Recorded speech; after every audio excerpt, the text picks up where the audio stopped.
Taylor Watch. Welcome back to another episode of Taylor Watch. Happy Thursday. Happy Thursday, everybody. From a lovely New York City, we've got the heat wave coming. Ooh. You see it's going to be 85 on Sunday? Really? Yeah, Oh, that's God. what they're saying. I'm gonna get my bathing suit out. Absolutely. Soak up some sun. Gonna tell everyone to lighten up, Amazing. etc. Yeah, very excited about that. And I would say not only are we having a week trending upwards in terms of weather, we have a week trending upwards in terms of plans. People are busy. People are, dare I say, out and about. Yes. Taylor Swift is Bopping. at dinner every night. She's running around in New York City, having the time of her life with her besties, wearing hot outfits, and just absolutely looking her best. And we're very excited to talk about it today.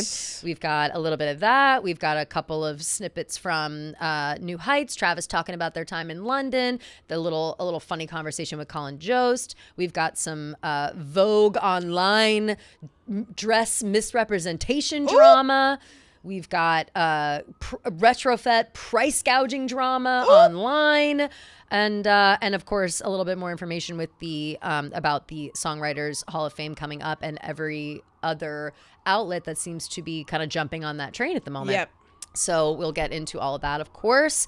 But first things first, Gia looks so cute today. It must be a dress. Oh, my goodness. I'm so obsessed with your outfit today. Oh, you look so great. Your hair is so good. And I just love it. Oh. She walked in, I literally was like, round of applause. Like, you look so adorable today. Thank you. Had to be said. Oh, wow. So if you're I'm not blushing. watching on YouTube, you should. Yeah, seriously. Get a And good you look should at this. And you should also subscribe while you're there. No, seriously, I've been like shouting from the mountaintops to seriously, subscribe. I saw you posting We're that, so but we need close. to get aggressive about it. Like, I know. we are so close to 20,000 followers on YouTube. Like, it's literally 19.9K. Yeah. Like, help. If we ever meet like people in person and they come up to us and be like, "Oh, I love your show," I'm gonna be like, "Did you subscribe? Are you subscribed on YouTube?" Yeah. Like, so for the Show me your phone. Exactly. The girlies who are listening in the car, we so appreciate you, but also like just take a sec and subscribe so you can see how cute Gia looks, but also so you can watch us in our expressions. Oh, thanks, and Kelly. have fun. But yay! Where is that top from? Also, Darren? Zara.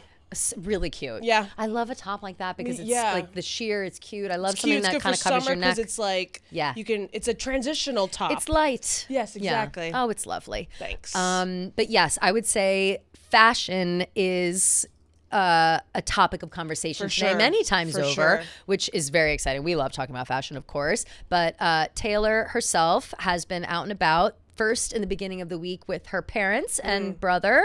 They went to the new restaurant called 86. Yeah, have you heard about this place? Heard of this place? It's very, you like can't get a reservation. Of course. The only person I know that's been there is Gaz, of course. I think he like knows the guy. Like he's the only guy. No, of course, Gaz has been there. Which, by the way, I gotta slide in at the end of this. I want to retell.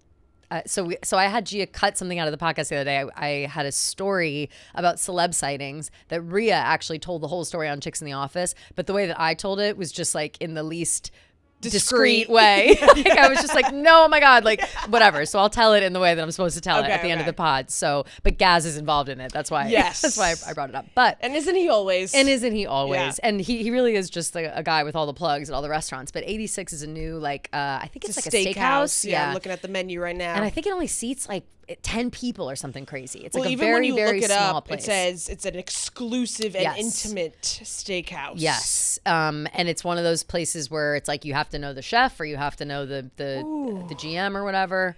Roasted garlic, herb, radishes, garlic, anchovy, butter, toast. Fuck. What? God, that sounds like that sounds right up your alley. Yeah. You should get that recipe and make that at home tonight. That sounds delicious. This whole menu, like my mouth is watering looking at it. Wow. It's become, it's pretty new, I would say, within the last month or Yeah, so, maybe I've 2 or never 3 heard months. Of it.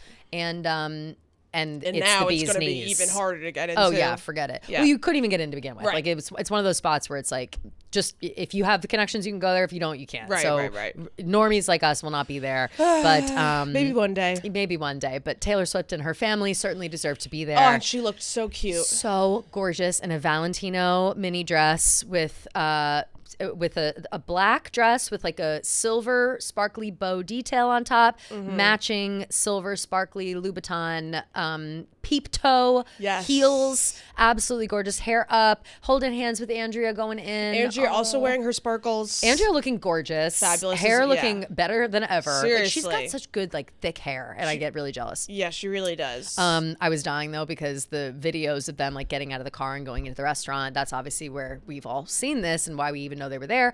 It's like Taylor gets out, Andrea's out. Taylor like grabs Andrea's hand and they're like holding hands as they walk in. And Scott and Austin are like trailing behind them. And the paparazzi are basically like elbowing the men out of the way. They're like, get the fuck out of the way. Like Austin might as well have been like a block away. Like that's how funny. far they were like, we don't care. We're like trying to get Taylor. Yeah, of course. It's hilarious. That's very cute. She looked great. Looks gorgeous. I'm very curious, like, if this was just like a normal family dinner. Was it a little celebration? They're wearing sparkles. It certainly seemed celebratory, but it could have just been like, I want to bring my parents and my brother out to a gorgeous dinner in New York City. Fancy, delicious. Yes. And did you see that?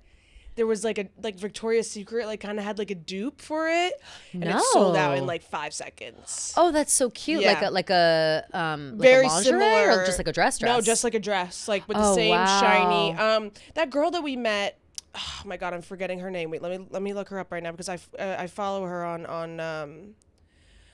on Instagram. She's the girl, Molly. She's the girl that has like all the vinyls. Remember we met her at Olivia Levin's event? Oh my God, yes. She oh my posted, God, the like ultimate collector. She has like all the collectible stuff. Yeah. She posted on her story. I don't know if she posted on her grid, but she posted on her story about the Victoria's Secret dress, and like literally sold out in 5 seconds. Of course. Well, not only did the Victoria's Secret sell out, I'm sure the Valentino dress is sold out. Like it's crazy. I saw someone tweet like, "Damn, Swifty's got the money like that." Yes. It's like, listen, we will figure out a way. There's a way. Yeah, we will pluck those dollar bills off the money tree. Klarna. Exactly. Yeah.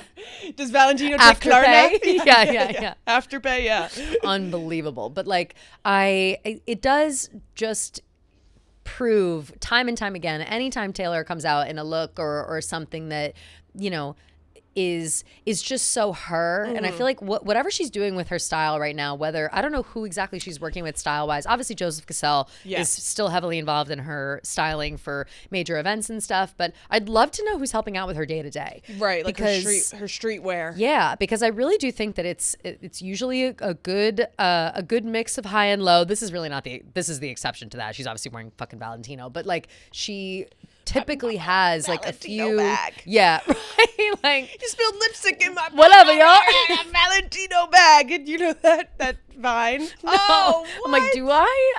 You said it, and I laughed like I knew. You and maybe, but now I'm questioning. Oh my God, please! Like my immediate reaction was to laugh. You spilled lipstick in my Valentino. I think.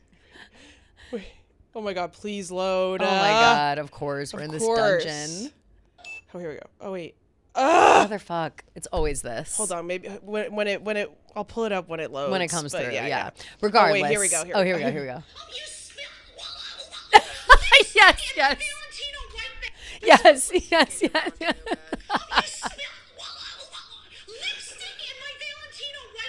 I totally forgot. I think about that every time I hear Valentino. Forgot. But yes, so I just think it's such an interesting style journey she's been on over the years. And there's definitely like some sort of theme going on. Totally. Yeah. Well, that was going to be the next point. Right. Is we now are at a point where we can no longer ignore the black and white motif we've got going on. Right. Or silver subbing in is the white on this one. And not only was she out in this outfit, this gorgeous little number. Then last night, Tuesday night, I believe one day later, right? Like Monday, she was out with her. Yeah, this was last night. Because we didn't talk about it on Monday. Yeah, this was last night, yeah. So Monday night and Tuesday night. Yes, because I was on Instagram, or not Instagram Live, I was on TikTok and people were like, Taylor's at Via Corona. Yes. So, yes. So, then last night she went to Via Corona for Lena Dunham's birthday. Happy birthday, Lena Dunham. Happy birthday, Lena. Oh, what a good time to have your birthday in the midst of all this success with the book. And so everybody's kind of coming back around from whatever hate train Girls we all is jumped having on a renaissance. Girls having a renaissance. Yeah. Lena, I forget if we said this or if I mentioned this. Lena went on Las Culturistas, and she was very funny on that. But I don't know if it was the same interview, if it was a different interview. Sorry, she's been doing so much press. But they asked her about a girls' movie. And she was like, well, what did Miley Cyrus do? Like, she just kind of said it was happening, and then they had to make it happen. Yeah. So, yep, there's a girls' movie, and we're all back for it, and we're all whatever. So she is very open to it. It sounds like they're all very open to it, and they're just trying to manifest it back into life, which I would absolutely fucking love. Yeah, a girls' I feel movie. like that would be like it'd be as big as the Sex and the City movie when that came out. Classic. Yes, like it was just a massive thing. So I hope that does happen. So happy birthday to her. The dinner included, she went to the dinner with Ashley Taylor. Yep. And then we saw a photo from the table. Lena sitting next to Andrew Rannells, who plays Elijah on Girls and also was in the Book of Mormon. On the other side of Taylor, Emily Ratajkowski. Yeah. Question mark? You know, does it surprise me that Lena and Emrata are friends? They've been friends, right? I feel like they have been friends. I am still kind of surprised because I have heard through the grapevine some not so nice things about Emrata. Oh. Which I was surprised by. But then I have to think about like I'm not going to reveal my source, but my source is also a polarizing person. Ooh. So maybe they just didn't mesh as people. Interesting. Which could be whatever, but yeah, I don't know. But Emrata does have like a kind of a crazy story. Like she wrote that book about, she was assaulted herself. Like all kinds of crazy shit. Yeah. So I had never like disliked her. Like she's never really done anything like. No, I roll my eyes at her posts sometimes. It'll be like Happy Mother's Day, love being a mother, and she's like holding her baby like by the neck. She's holding him by his ankle and she's got her nipples out and the other side. It's like, girl, pick one. Like it can't be a thirst trap and also Mother's Day. Like just be one or the other. Like I don't need to see your ass crack and your baby at the same time. Like I just don't need that. A step too far. But that's just personal preference, right? You know what I mean? That doesn't mean she's a bad person. And that video of her making out with Harry Styles, hilarious. I will always think about for the rest of my life. And so we're gonna what are they? Gal Palin? Yeah, why are all the Harry's women? Harry Styles a bad kisser? That's like a thing that people say. Wait, what? That Harry Styles is a bad kisser, just solely based off of like pictures of him kissing. Well, Zoe, can you confirm or deny the rumors that Harry Styles is a bad kisser? Thank you. I guess they can all discuss it at Taylor's wedding. Yeah, right. And I think they should work it into the speech somehow. Right. Yeah. And we had to teach Harry Styles how to make out. Like that would be actually fucking hilarious. Could you imagine? That'd be crazy. That'd be so crazy. We have a lot of things in common. One of them being teaching Harry Styles how to make out with a woman. Yes. Oh my God, I would love. But yes, so they're out. Emrata is there, and also some random guy I didn't recognize. Who's apparently Dua Lipa's ex-boyfriend. Oh, yeah. Well, Emrata hangs out with a strange crowd. So I only associate it with Emrata because he was on the other side of her, so maybe they were friends. Who knows? Yeah, I've never I seen feel him like in my she life. runs in like a very New York City crowd. Like, she's in like the art scene. Yeah, like for the sure. arty, like investment bankers turned curators. Type vibe for sure. But yes, the hubbub around that. Not only did she go to Via Carota, apparently people are saying that at one point she like stuck her head out of the restaurant to say hi, which I don't know if that. I believe that. I know, but I feel like somebody someone would said have gotten that on video. Agreed. Yeah. But then by the end of the dinner, in typical fashion, gave a little bit of a flashback to the LBI situation, Jack and Margaret's like wedding / engagement party, whatever that was. It was a wedding. It was their wedding. The actual wedding itself. Yeah. I couldn't remember which day. Yeah. Remember it was both days. Because I feel it was like that Saturday or Friday, whenever the wedding was. It was the wedding weekend. Yeah. And the one day that everybody fucking mobbed, whichever day that was. And it was very reminiscent of that. People were just lining the streets waiting for her to come out. It looked insane. It looked nuts. Yeah. It looked nuts. And I know. And I'm like, ugh. I know. It makes half of me gets it, and half of me is like, don't do that. The thing is, like, if you, because I tried to put myself in that position last night. I was like, okay. It's almost midnight. If I were leaving a dinner and I lived near Via Carota and I was walking by and I saw a full crowd of people, lights, paparazzi, whole thing, and it's like Taylor Swift's about to come out, I'd probably wait for a second. Totally. No longer than like 5 minutes, I don't think. But still, it's hot. But it's weird. It's a weird thing to do for sure. It's weird. I was thinking, because I used to live like right around the corner from there. Yeah. So I was thinking like, if I still lived there, like would I have gone? Yeah.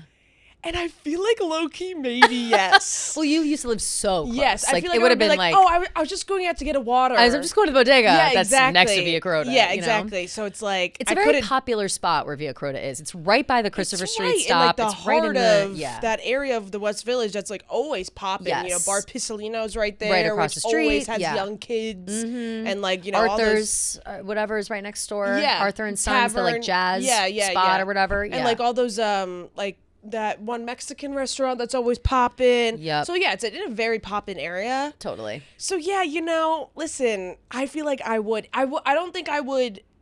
I think it gets a little weird if you're like, oh my God, Taylor Swift's at Via Crota, like I'm gonna get in an Uber. Yes, let me get up, leave the house, and go there. Yeah. But yeah, if you're walking by, I get it. And also, to be fair, like she wasn't the only famous one in the room. Like Lena Dunham was there, Andrew Rannells was there, and who else? We don't even know who else was at that dinner. There could have been even more famous people, and it does seem as if it may have been such a spectacle that it's like, I don't know, it draws a crowd. Yeah. The like, windows are clear. What's the thing, like bystander? It's like if I see a bunch of people crowding around, like I might get in the crowd. Like I'm just curious what's going on. Can I tell you that I almost did that on this past Sunday, going through Central Park, and I'm really fucking glad that I didn't because, okay, so I'm walking through Central Park, just taking a little walk. Yeah. And in the middle of Sheep's Meadow was like a you already know what I'm about to say.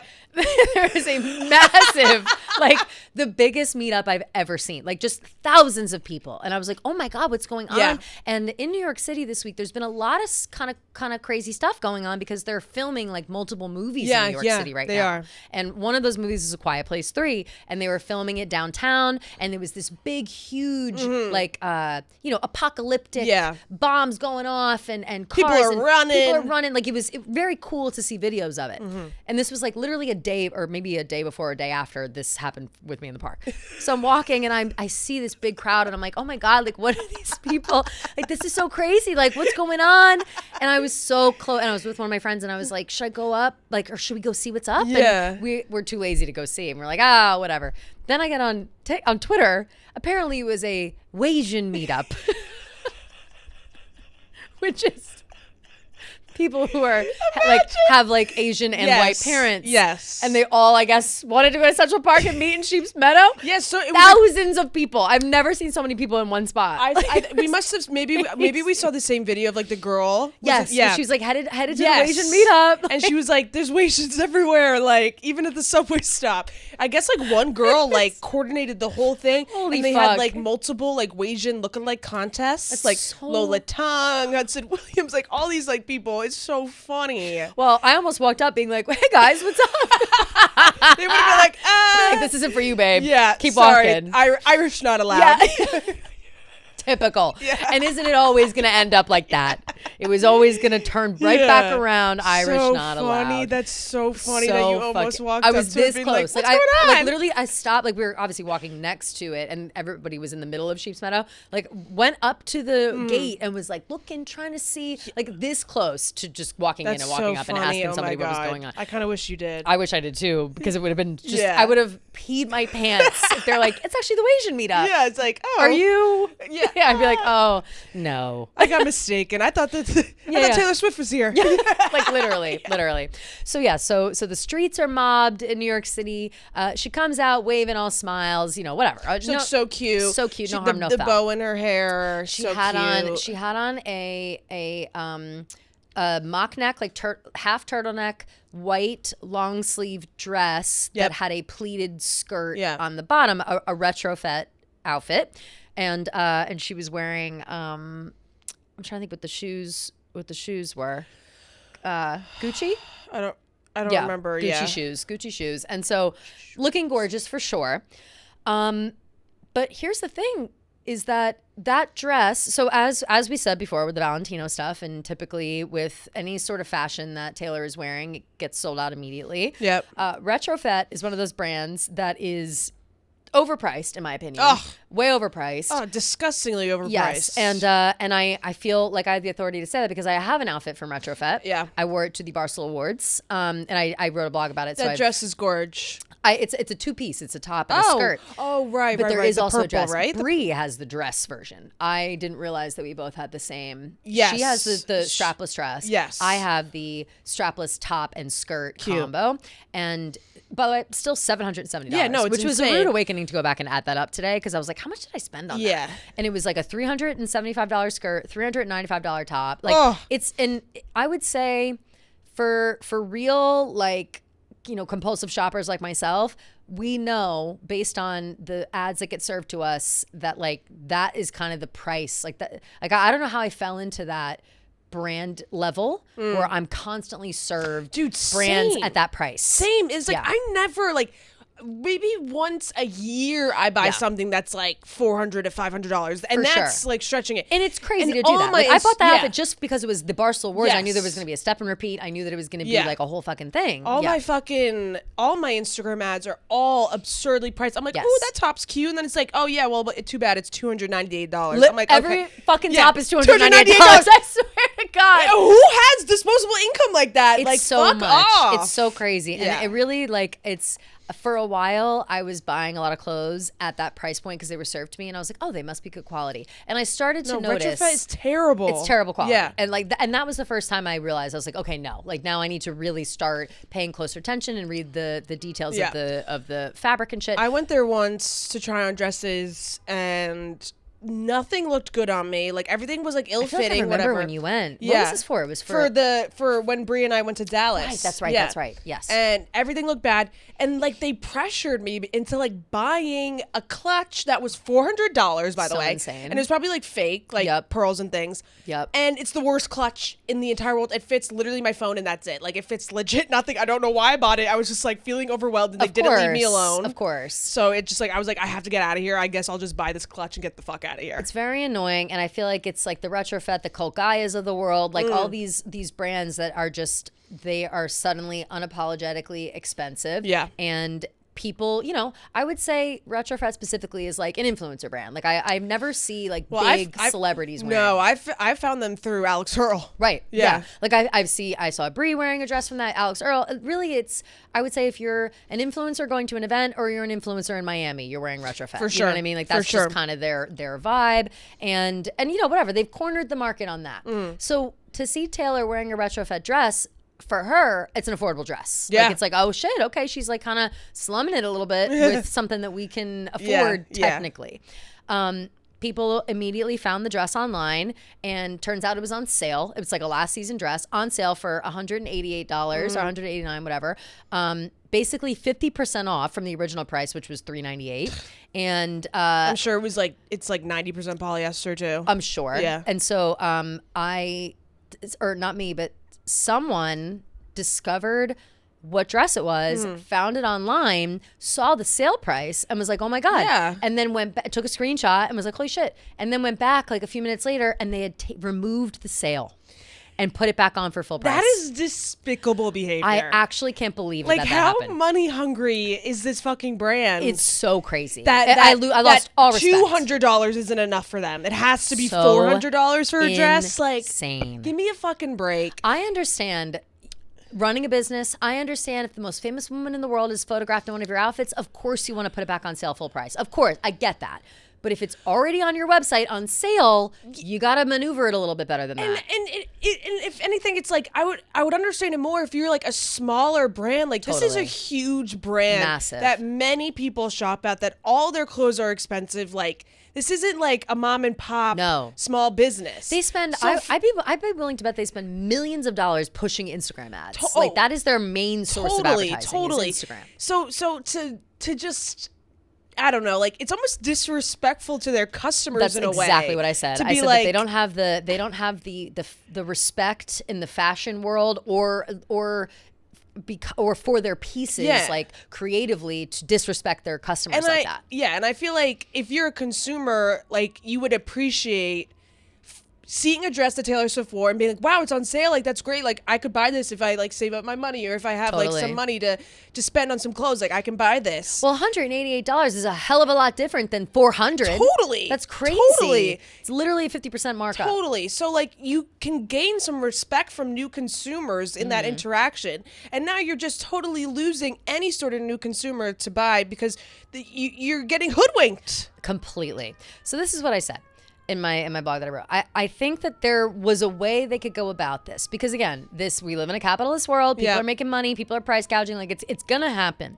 But if you're gonna do it, you have to, and you can't expect that the Swifties, like, you should know better. Of course, we're gonna see the sale. Yeah. So I think what they should have done was said that it was sold out. They should have immediately been like, it's sold out, whatever, which everybody would have been like, oh, what a bummer. Like, of course, something that Taylor Swift was wearing was immediately sold out. Yeah. Nobody would have asked a single question about that. Then, like, today, they should have been like, back in stock. Yeah. Here it is, whatever, blah, blah, blah, at the full price. And whoever saw that it was on sale before it went out of stock, it's like, okay, fine. But clearly it was like a fire sale. It's like a fall dress, apparently. Like, it's not even of this season. Well, so it's long like, sleeve. It's long sleeve, yeah. Yeah, I think it's knit or something. It of looks that like nature. knit. Let me look again at the because the screenshots that girl put they weren't of like the fabric details. Yeah, it didn't say like what it was made out of. No, but and that's the thing too. It's like, I'm sure. And they have shop pay, afterpay, Klarna. Like, that just makes it. And it's final sale, no returns or exchanges. That was the original.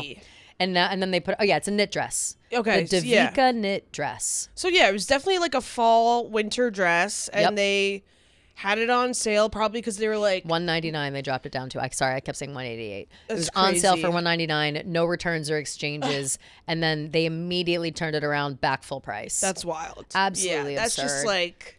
It's just rude. It's just really rude to the consumer. It's gross. Yeah. And again, like.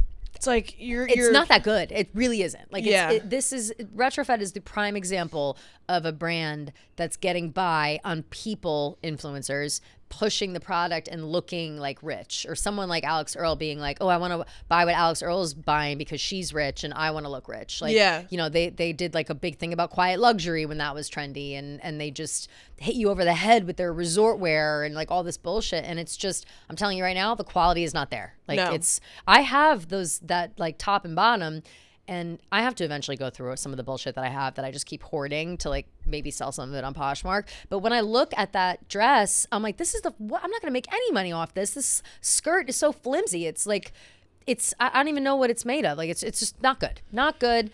And this kind of move solidifies that brand for me as like dead to me. Yeah. Like, I just can't believe it's 60% rayon, 32% nylon, 5% metallic, 3% spandex. Get the fuck out. It's crazy. $400. $400 Get the fuck out. Yeah. So again, it looked adorable on Taylor. She looked fabulous. No one is saying that it's an ugly dress. No, it's adorable. It's very so cute. But the price point is absurd. I think the $200 price point makes a lot more sense. Yeah. For that kind of dress and it to be cute. And now Taylor Swift's wearing it. Like, yeah. But I think that doing that kind of move and not thinking that anyone's going to see it or pay attention and doing something crazy. Like that is out of control. And so we're blowing up their spot. I don't care. Yeah. Blow up that spot. I wrote a blog about it too, like I keep saying 100 times, but like, it's just it's enough. It's like the bubble has to burst. You can't let these people get away with this. No, you really can't. You really can't. Yeah. So regardless, she looked beautiful. She looked seemed to have cute. A lovely night. Yeah. But yes, back to what you were saying at the beginning. She had a cutie little like long black bow, like that was kind of untied, or I don't even know if it was whatever, but it was kind of flowing in the wind. Yeah, she looked so cute. She really looked like a. I don't know, like a princess. Yeah. Yeah. She looked great. Yeah. Just so fun. What a fun night. We know she loves Via Carota, gossiping with her besties there. Famed spot of the Sophie Turner. I think Gigi Hadid was at that dinner. Yeah. The Joe bashing dinner was also at Via Carota. So very exciting stuff. But with all this discussion of outfits and this and that, like we said at the beginning, there seems to be a pattern that can no longer be ignored. And the streets are saying that the tectonic plates are moving. Which I love. But do we think that we're clowning for something? Do we think that this, whatever it is that we could potentially be clowning for, be a distraction for the wedding? Like, how do we feel? Do we think we're clowning, or do you think she's in her wedding era and she's just wearing white and black because They're classic colors. Right. I don't know. It's hard. She's just getting papped so much in these outfits that it makes me sus. It makes me sus. Like, and she's being, and it's like the fact that she's being seen out and about, like she's choosing to posing. be seen. Yeah. Right, exactly. And like my heart wants to tell me to clown. Yeah. But my gut is saying, yeah, maybe she's just like in her like silk skirt era, like just in her chic era of dressing and like, she's just her doing bridal quiet luxury. Era. Yeah. Right, exactly. But you know, the theming of everything, like it is very on theme in terms of like all of the different outfits kind of have something similar. Yes. About each other. I saw a TikTok of a girl saying like, it's like the connect the dots here. Of course, crazy. Yeah, which I love. It's like national. It's like silk. You know, she's wearing a lot of silk.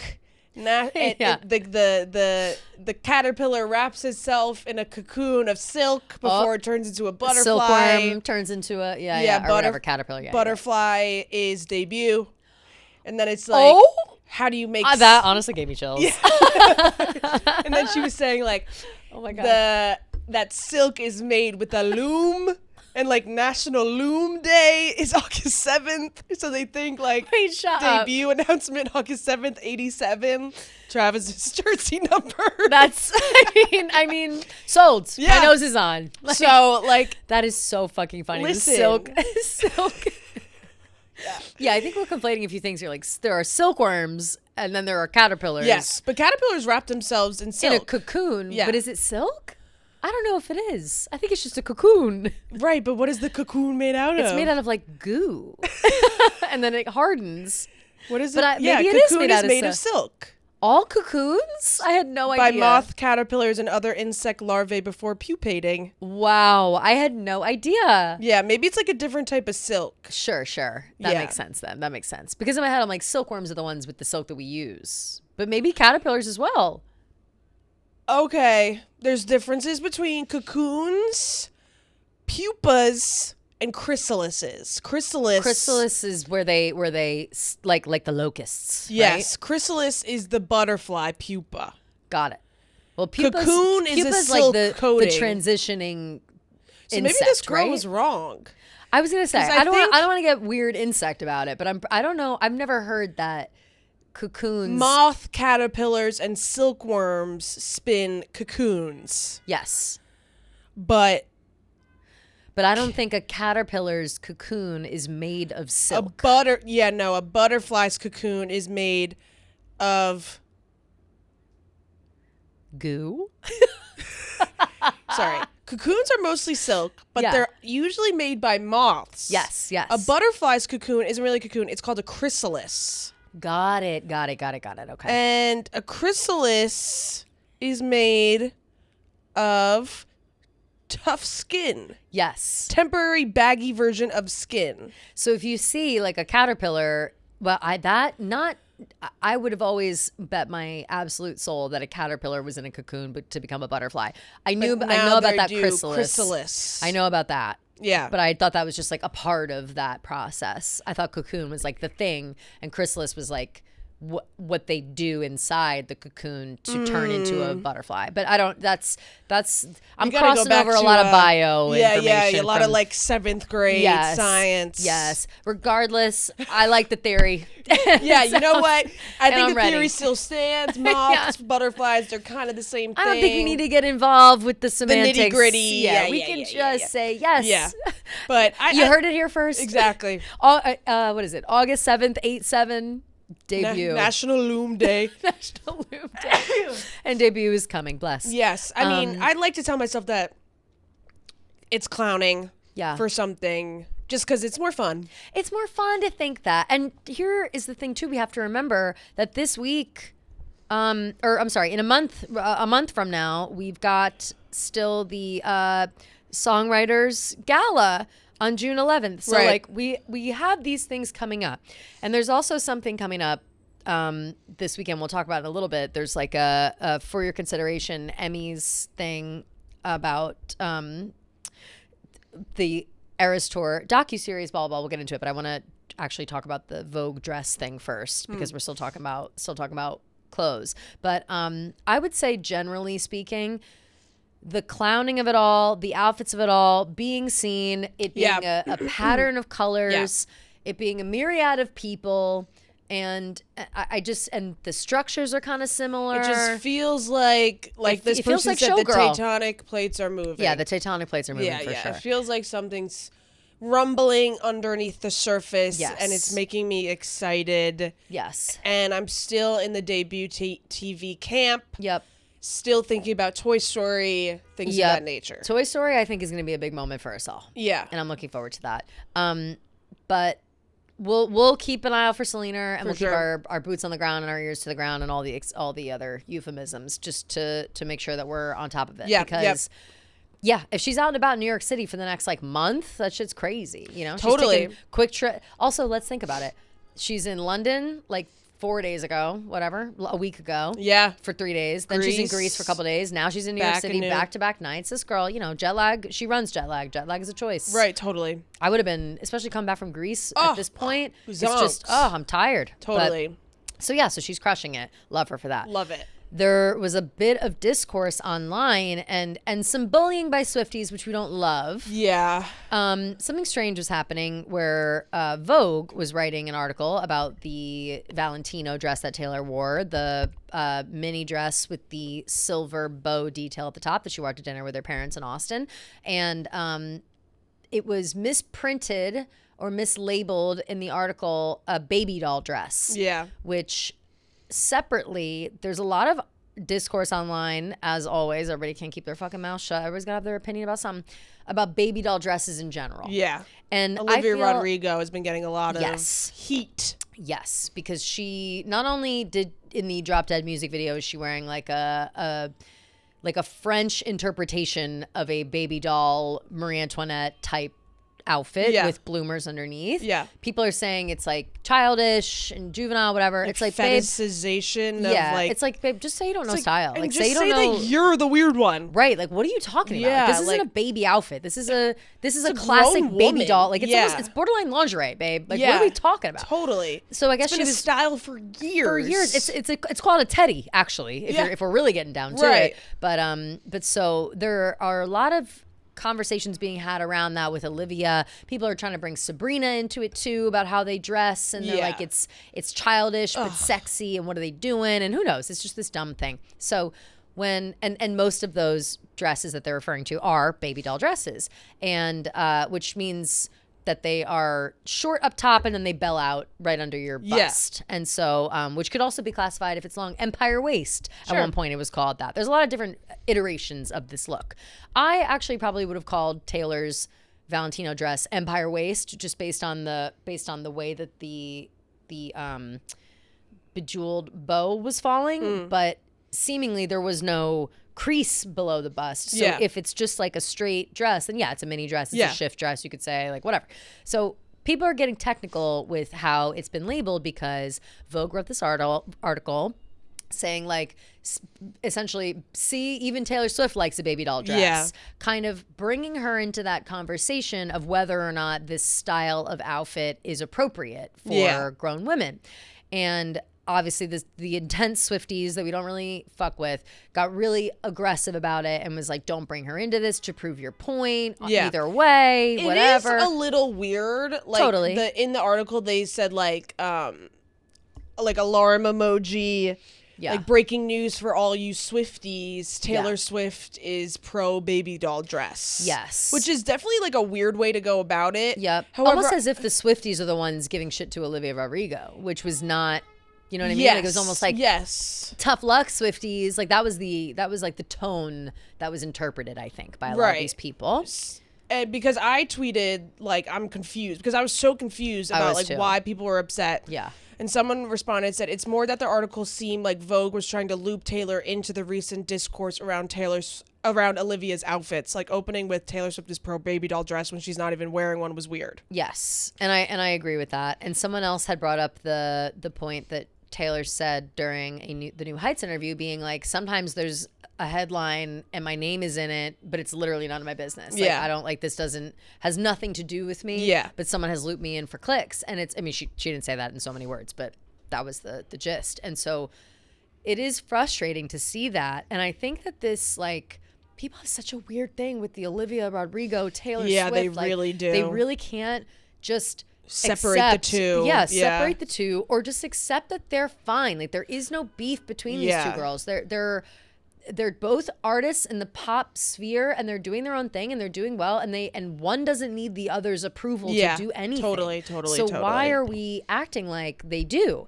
And I just think that it is a bad angle and a transparent for clicks kind of angle to draw her into the conversation of like, are we infantilizing our pop stars? Yes. I just think it's I think it's lazy. Yeah, it's lazy. Yeah. I think it's definitely very weird of Vogue to bring Taylor Swift into like this conversation for no reason. However, like, I don't know. I feel like people online are almost taking it to another level, you know. They're too aggressive about it. Yeah, because it's certainly not, weird, but it's not. It's certainly weird, but harass it's this not girl till she gets fired. Torches and pitchforks. Yes. Weird.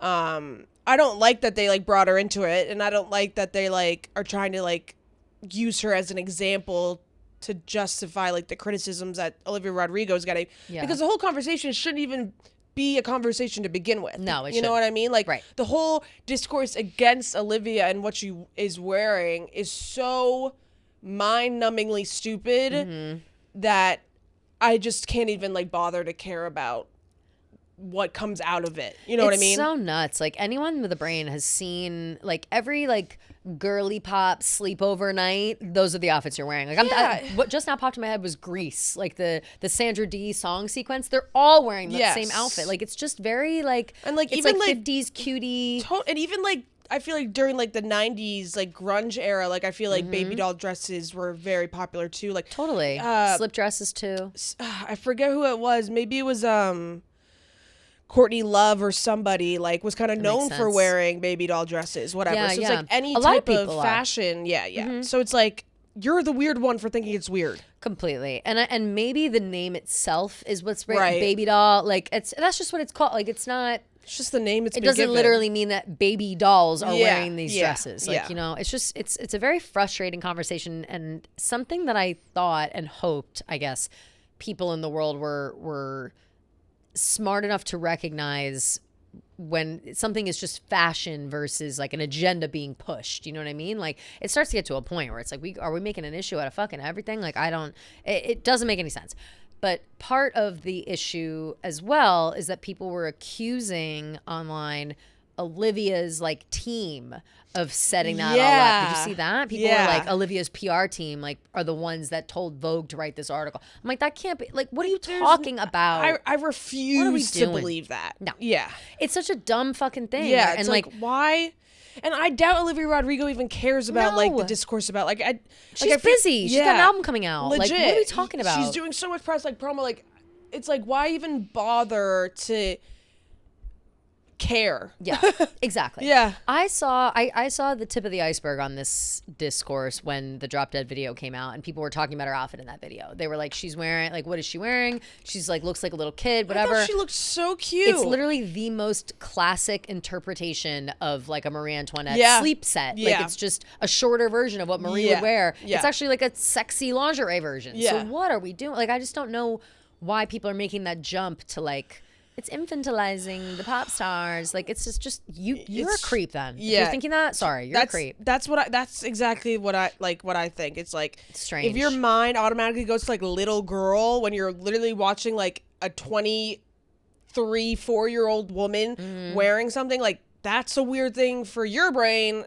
Don't put that on us. Exactly. Keep that to yourself. Do we think that Olivia right now, because she is obviously she's still so young, and we have to keep that in mind, because is she falling into that category of like Disney star that can't be, or like kid star that can't, some people can't separate, and so I feel like if she tries to be sexy, they're like, what's this little kid doing trying to be sexy? You know, kind of. I feel like yeah. Like I feel like her and Sabrina like get a lot of the same criticisms. Like their music is for little kids. Like little girls go to their concerts, whatever. Like, and I think I do think it's because she's been famous from a young age. Right. That people just automatically. It's like the Millie Bobby Brown. It's like you know you support me when I'm like 17, but you can't support me when I'm 24, 25. When I'm a grown woman. Actually, exactly. Yeah. Like, it's. it's almost like an exhausting narrative for these women that I feel like Totally. get their start at a young age, maybe start at Disney, whatever. And I feel like Miley went through the same thing. Absolutely, she did. It's a very common criticism, and I just hate that. I hate it, and it always only applies to women artists. Yep. That they have a young audience that they should be focusing on and being aware of. And it's like, oh, what? Like, what? It's like, shut up. That's not my problem. It's That's not the their parent responsibility. problem. That same thing happened. That happened too, I think, with like Chappell Roan. It happened with Olivia specifically. She was handing out like Plan B at the concerts or something, and people freaked the fuck out like in a way that was It's like, God just forbid a she little wants over people the to have top. safe sex. Like, For sure. And it's also like, who cares? Whatever. That just because, you know, if the audience, if you let your 16-year-old go to a massive concert for a massive star by herself, you just got to trust that she's smart enough not to take Plan B off the fucking, off the I don't know cart. if they were handing out Plan B. I think that they were just like doing. I think it was like I think it was condoms like or something. abortion. I think maybe it was condom, but I think it was like abortion rights. Like they wanted like raise awareness about abortion rights or whatever. Yeah. And no, exactly like you said. Like it's up to the parent about what they think their kid can handle, what they can't handle. And at the end of the day, it's not up to Olivia Rodrigo, whoever it is, to cater to your children. Not at because all. they like. Good for you. It's complete right, exactly. And it's also completely on the parents to teach your children right from wrong before you are in a setting like that. Like you shouldn't be surprised to be faced with, a young girl who's an activist for women. Oh, God forbid. There are worse things. Seriously. What are we doing here? It's like whatever. she's just yeah. It's so beyond. But yeah, I think that and people just they want to put these women in boxes, and when they don't fit exactly in a box that they want to put them in, they have outrage. And so for a while it was like, not Olivia specific, but this is, I feel like, how the trajectory goes for famous women in music or movies or whatever. They start out and it's like, oh, she's dressed way too old for her age. She is too young for that. And then it's she's too young. And then it's she's dressing too young for her age. Like, what the hell is going on? Blah, blah, blah. It's perverted. Yeah. And then it gets to a point where it's like, she's so old and she's dressing too young for her age. Like, there's no women can never Goldilocks win. just right with women. It's like, what do you want us to look like then? Seriously. What do you want us to be like? Seriously. It's just so ridiculous. It's exhausting. It is exhausting. And So I feel for these women girls. that have to deal with it all the fucking time. Christ. Absolutely. Like, they can't do anything right.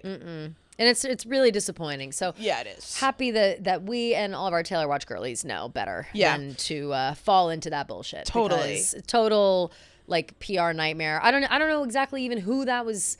Like why even do that to begin with? I don't know. Yeah. I didn't write down that girl's name. I don't know.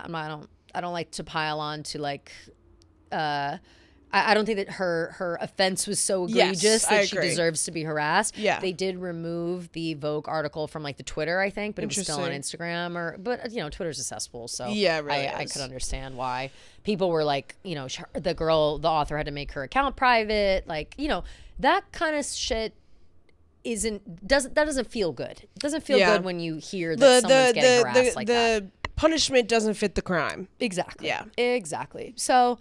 And it's Vogue, okay? Sorry, she said she wrote a whole thing. She was wrong. And I bet she's fucking embarrassed. And I bet, I bet everyone at Vogue is gonna clown her for life. Yeah. Like she's gonna be the baby doll dress girl for the rest of her life. Totally. You know what I mean? Like, and that's what's crazy. Is like Taylor's not even wearing a baby doll dress, right? Yeah, right. So whatever. But she's not wearing a baby doll dress, but she may or may not be wearing 6 different wedding dresses to her wedding.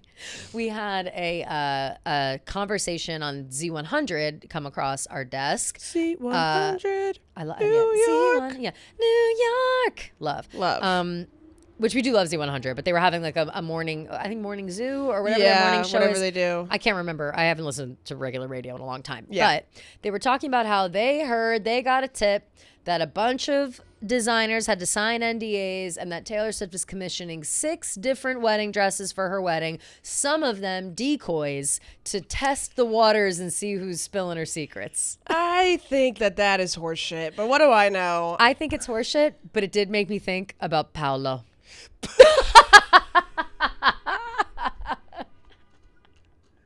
Paolo from Princess Diaries? You would take it from this to this.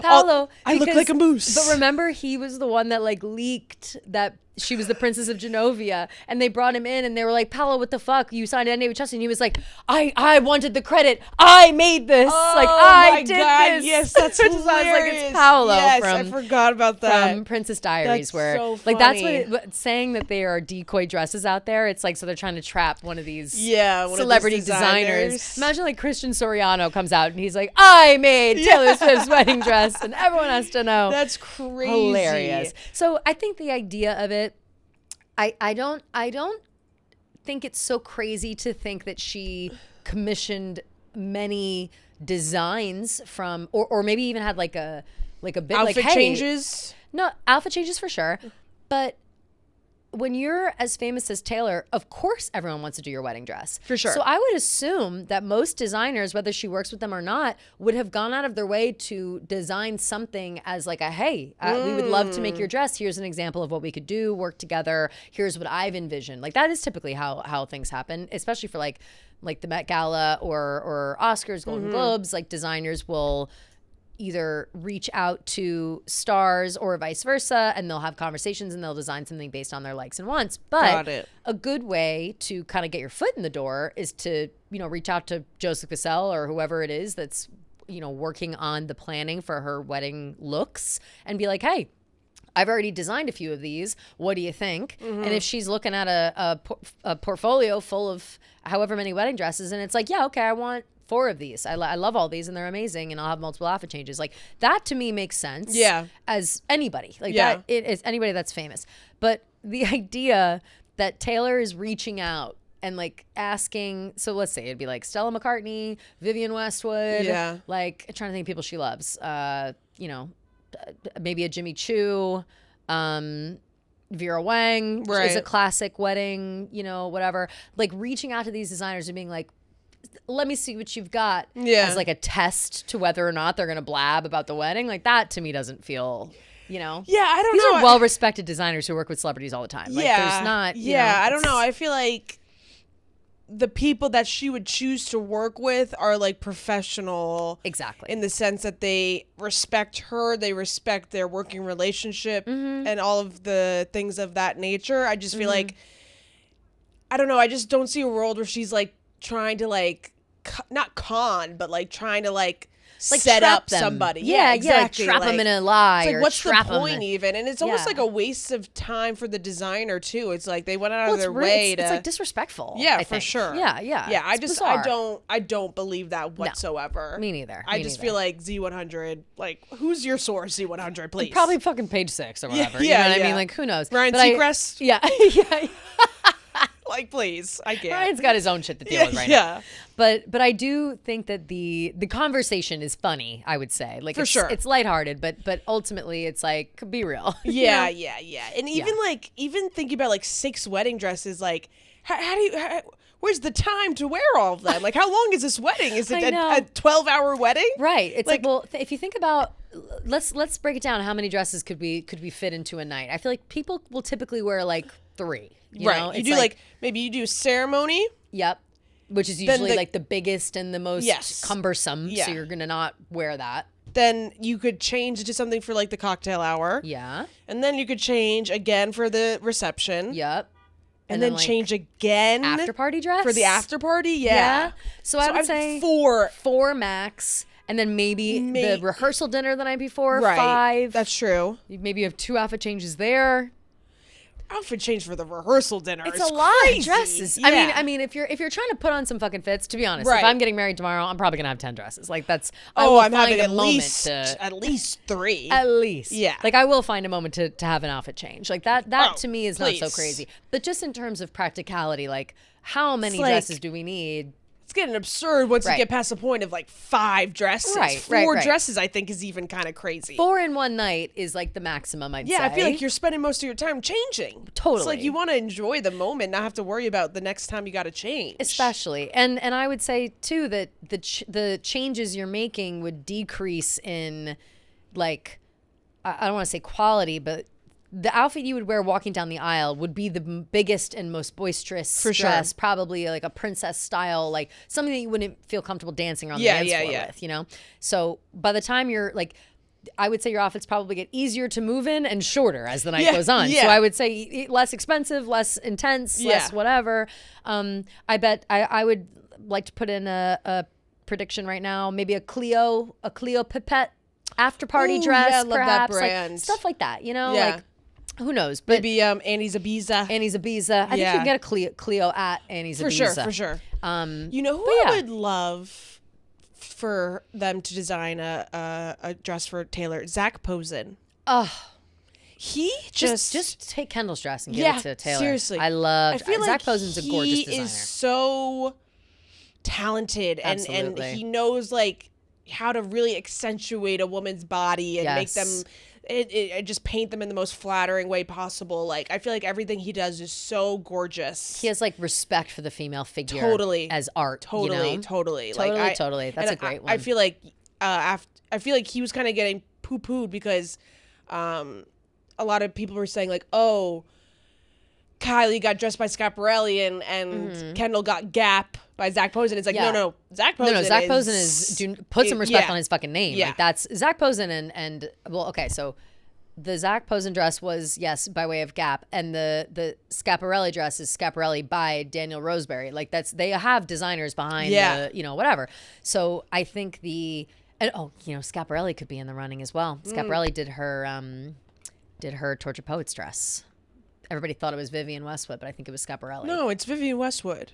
No, I think it's one of those things where we've looked it up and it was like surprisingly Schiaparelli. Let's see.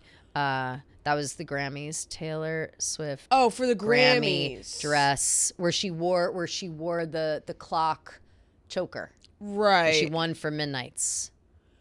2024? Is that 2024? Let's see.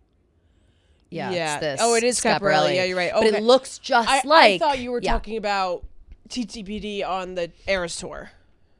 Oh no! Yes, sorry. No. No, her with the long black gloves and the watch choker and the white. Honestly, looks like a fucking wedding dress. To be honest, when she looks like when she announced Torture Poets, it does look just like a Vivienne Westwood dress. I think at the time we were like, oh yeah, Vivienne Westwood, but it's actually Schiaparelli. So put him in the running as well for a potential wedding dress. For sure. You know who I really would love to have a moment in the sun with Taylor. Ooh. And I feel like maybe she's worn this designer before, but I'm honestly not sure. I would have remembered because it's my like, you know how you think to yourself like, oh, if I get married, I want it to be this dress or whatever. I feel like for my like generation, it was always Vera Wang. Like Vera Wang was like, she's the queen of wedding dresses, like classics shit, whatever.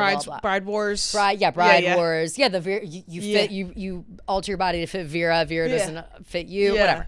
Whole thing. But I don't know who I was one of my very first fashion shows I got to go to when I went to New York City, and it like blew me the fuck away. Monique Lhuillier. Do you know that brand?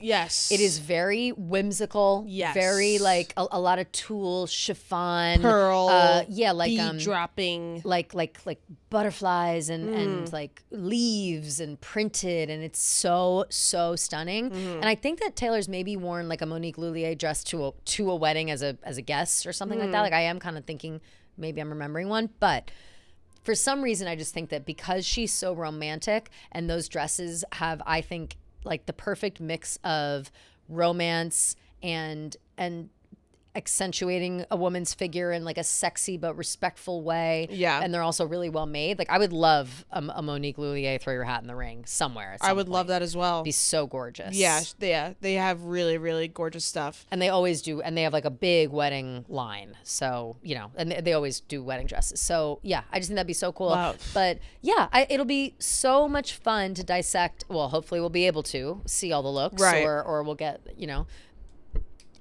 an interview with Joseph or whoever again. I keep saying Joseph just because he does all of her shit. Right. But. And people are saying now, like, Vogue threw their chances out the window with this. Yep. Yeah. Right. That's what everybody was saying. They're like, okay, there goes every future Get Ready With Me, that, whatever. Yeah. I wonder if that's true. I kind of think I feel like she won't, like, I feel like that doesn't phase her. I think also too because that's just like a writer, like you know what I mean. Like it wasn't coming from. It was a writer and it was for Vogue.com. It's not like it was in print. Yeah, right. And that if it were in print, that'd be different. That means that it went through however many rounds of approvals, and nobody caught that. Like in my opinion, this seems more of a digital writer with publishing power or an editor who didn't really notice whether or not that dress was a baby doll. Like, yeah. That doesn't seem to be a significant detail in the moment until you step back and see the argument that it kind of inserts itself into or drags itself into. So totally. Who knows? But regardless, I think this impending wedding, whenever it is, whatever it is, blah, blah, blah,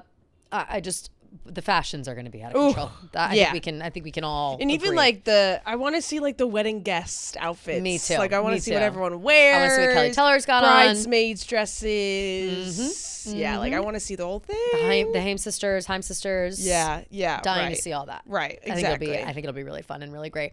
So hopefully we'll be able to see all those things. But wedding stuff aside and fashion stuff aside, drama, we get back to the work. She's still working behind the scenes. She's serving looks on the street, and she's accepting awards in the sheets. Love. And so she is officially submitting The End of an Era for Outstanding Docuseries for an Emmy, and it's going to be, oh my God, look at this bug, Gia. What? Oh. Ow! Oh my God, you killed it with your bare hand! Oh my God, it literally like disintegrated. Like, wow. That bug did not stand a chance. I didn't know what kind of bug it was. It looked like a fucking mosquito, though. So that's why I hit it like that. Thank God. Thank you. I'm covered in mosquito bites from Florida. Yeah. Look like a mosquito. And it's dead as fuck now. Sorry, everybody. That wasn't a bass drum. That was just the table that I smacked with my ring. Anyway, so let's see. It was she's submitting for The End of an Era for Outstanding Docuseries Emmy. Yep. And it's a for-your consideration event will be held on Sunday. The filmmakers are expected to attend an event that includes a screening and a Q&A event taking place. This upcoming Sunday, May 17th. Yeah. I read this Taylor Swift account like added some detail. They said, oh, good. The event listed on the official Television Academy calendar is a private industry screening aimed at Emmy voters as part of the campaign for Outstanding Documentary Series and other possible categories. It will likely include a screening of episodes from the 6-part Disney Plus docuseries along with a possible Q&A. The filmmakers are expected to attend. Wonderful. This is standard award season promotion by Disney Plus and Taylor's team to boost visibility among Television Academy members ahead of the 2026 Emmy nominations. Fabulous. And it does seem like this will be in New York. It might not, but it says I think Taylor's Disney's in New York. Yeah, I think it is in New York. And it says, May 17th, 11 a.m. in New York City. Okay, yeah. So this Sunday. Yeah. And it says Taylor Swift's personal appearance has not been confirmed, but she has been in the city, so we'll have to keep an eye out for Selena on that as well. We'll have to keep an eye out for Selena. And also, based on what they were saying about, like, the filmmakers usually do go. Yeah. So maybe she will go. Maybe she'll have the dancers go on her behalf. Like, who knows what that would be. But getting the ball rolling for the EGOT, exactly. Emmy, and then we got Toy Story for the Oscar. We are good to go. Even a Grammy, perhaps, possibly, even though she already has multiple Grammy right? on the low. So that's whatever. And then we'll what's get one more? Exactly. And then eventually Folklore the Musical. Right. Exactly. Winning Tonys. Exactly. So we will get to our EGOT status for our girl Taylor. If it's not nominated for an Emmy, that will be a total disservice. It would be. It really would be. But an interesting thing going on in New York right now are these kinds of events. There's like upfronts happening right now for all of the across the board for like Amazon, for I think Netflix was doing one. Yeah, Disney Plus was doing one. NBC was doing one. Everybody's busy as fuck when it comes to future programming and award shows, etc. So it's a big week. Everybody's in town in New York, and so it's the place to be and be right, seen. Of course, which it's we New love. York. It's New York City. Hey. They're filming movies on this corner, and Taylor Swift's pitching for an Emmy on the other corner. And the Asians are meeting up at the. And the Asians are meeting up in Central Park. Yep. And that's you never know what you're going to run into. You never know. Exactly. It's incredible. So we love that. We're very excited about that. But Taylor, has also been named Songwriter of the Year for the 2026 BMI Pop Awards for the songs But Daddy I Love Him, Florida, Guilty as Sin, My Boy Only Breaks His Favorite Toys, So Long London, and The Smallest Man Who Ever Lived. So wondering these BMI Pop Awards. Yeah, I'm confused because it's all torture every time poets. I hear BMI, I think about when I would step on the Wii Fit little thing, and it would tell me that my BMI is too high and that I was obese as a 12-year-old. Did you ever in gym class, like, you've got that experience with the Wii scale, but like in gym class, did you ever have those things you had to hold on to the sides and you'd have to like hold it out in front of you, and based on how you were holding it, it would like tell you your BMI? What? It was the biggest scam of all time, and it just encouraged eating disorders. Like, it was the worst. All my girlies that were in gym class between like the year 2000 and 2009, we're all owed some sort of financial compensation for our emotional distress. I just had the Wii Fit telling me my BMI. It would make you'd be in a room with like it'd be the whole class, guys and girls. And they say your BMI out loud? You'd have to input it. You'd have to sorry, I don't know why I pushed the microphone away. I'm on a podcast. It's like, what are we doing? It was this thing, you'd have to input your height and your weight, and then you'd have to hold it out in front of you, and you'd hold it for like a few seconds or however long, 30 seconds maybe, and then it would tell you your percentage of body fat, which is the BMI essentially. And mine was always very high, even though I was skinny, but it was like I was just a bag of skin and fat at McDonald's, you know? Well, also no muscle. But BMI is like not an accurate It's not real way of like showing your body health at all. It makes no sense at all. Yeah, no, that's crazy. I'm heading over but no, I guess it means Broadcast Music Incorporated. Got it. Honoring songwriters, composers, and music publishers in various genres based in the United States. The Maine Pop Music Award was founded in 1952. Oh, so they have like a bunch of different, there's like BMI Christian Awards, BMI Country, BMI Film and TV Awards. Right. Sorry, BMI Trailblazers of Gospel Music Honors. Interesting. Oh. Yeah. Well, listen. Any award is an award we want. Sorry if I got distracted by a text just now. Did we figure out why it's only Torture Poets songs? No. I don't know. I'm maybe confused. it's a yearly. Maybe it's it's Songwriter of the Year. So that makes sense. It's not like and she went one year. Interesting. The 64th BMI Pop Awards Taylor Swift receives during Bleachella. Oh, there she is. Yeah. Oh my God. Oh, I remember that outfit. Wow. I don't remember this at all. I remember that outfit now. She has a choker on, maybe? What the fuck does that mean? This thing is domained. Like, can you fuck off? For fuck's sake. It's like, let us look at the stuff online, huh? It's so insane. Eponymus? EPONYMOUS? Eponymus? Never Eponymus. heard. Yeah, I don't know if I know that word, really. Yeah, I don't know. Pop icon Taylor Swift has been presented with the inaugural trophy named after her at the BMI Pop Awards in Los Angeles. Oh. Well, she won again. She's Songwriter of the Year for 2026. But again, it is kind of crazy and strange that it's 1, 2, 3, 4, 5, 6 songs from Torture Poets, and that album came out 2024, right? Yeah, So interesting. maybe they just wanted to jump on again the songwriter of it all, because we've got the Songwriters Hall of Fame coming up, and that is some of the best songwriting from her. Absolutely, absolutely, all very good. Finally, My Boy Only Breaks His Favorite Toy is getting some love, because that's one of the songs, the songs that's like in the list. The list again is But Daddy I Love Him, Florida, Guilty as Sin, My Boy Only Breaks His Favorite Toys, So Long London, and The Smallest Man Who Ever Lived. Oh, so wow. Really good, really good lineup from the people. And it also seems like it's from just TTPD, not the anthology, right? I don't think any of these are anthology. They're not. Yeah. Interesting. So interesting. Yeah. Who knows really what the stipulations are, but she's winning awards left and right. And that's all that we care about. Love. Another very important, I wouldn't say award, but certainly an important and welcome nod of approval for Taylor and Travis comes from none other than Gordon Ramsay. Yes, Gordon. Gordon says You're an Gordon idiot Ramsay sandwich. You're an idiot sandwich. Yes, Gordon Ramsay is You're an Idiot Sandwich. Yeah. So we all know. Gordon Ramsay on Taylor Swift and Travis Kelce dining at his restaurant Lucky Cat in London. He says they were in high spirits, a classy couple. They had an absolute blast. Love. I mean, love to hear that from Gordon. I didn't realize that was Gordon Ramsay's restaurant. I didn't know either. Yeah, apparently it has like 360 views of London. Oh, that's It's like gorgeous. at the top of a building, and it has like the best views of London or something. I'll have to try to get a res. Yeah. That sounds great. I'll have to ask my boots on the ground, Charles. I love this from Gordon Ramsay because I appreciate him saying nice things. Of course. I also love that the place is called Lucky Cat. Yeah. Did you see people being like the total opposite of the black dog? Like Lucky Cat. That's funny. I love that. Yeah. Which I did appreciate that. And it just, sounds like a good time, and happy to have them having a fun time. Love. Travis also on New Heights talked a little bit about his time in London. Yes. Seemed to enjoy himself in little London town. Yes. He was talking about it with Jason, because Jason was like, I found out you were in London on the internet. That was fun. Wait, Jason didn't know? Yeah, so That's Jason hilarious. had no idea So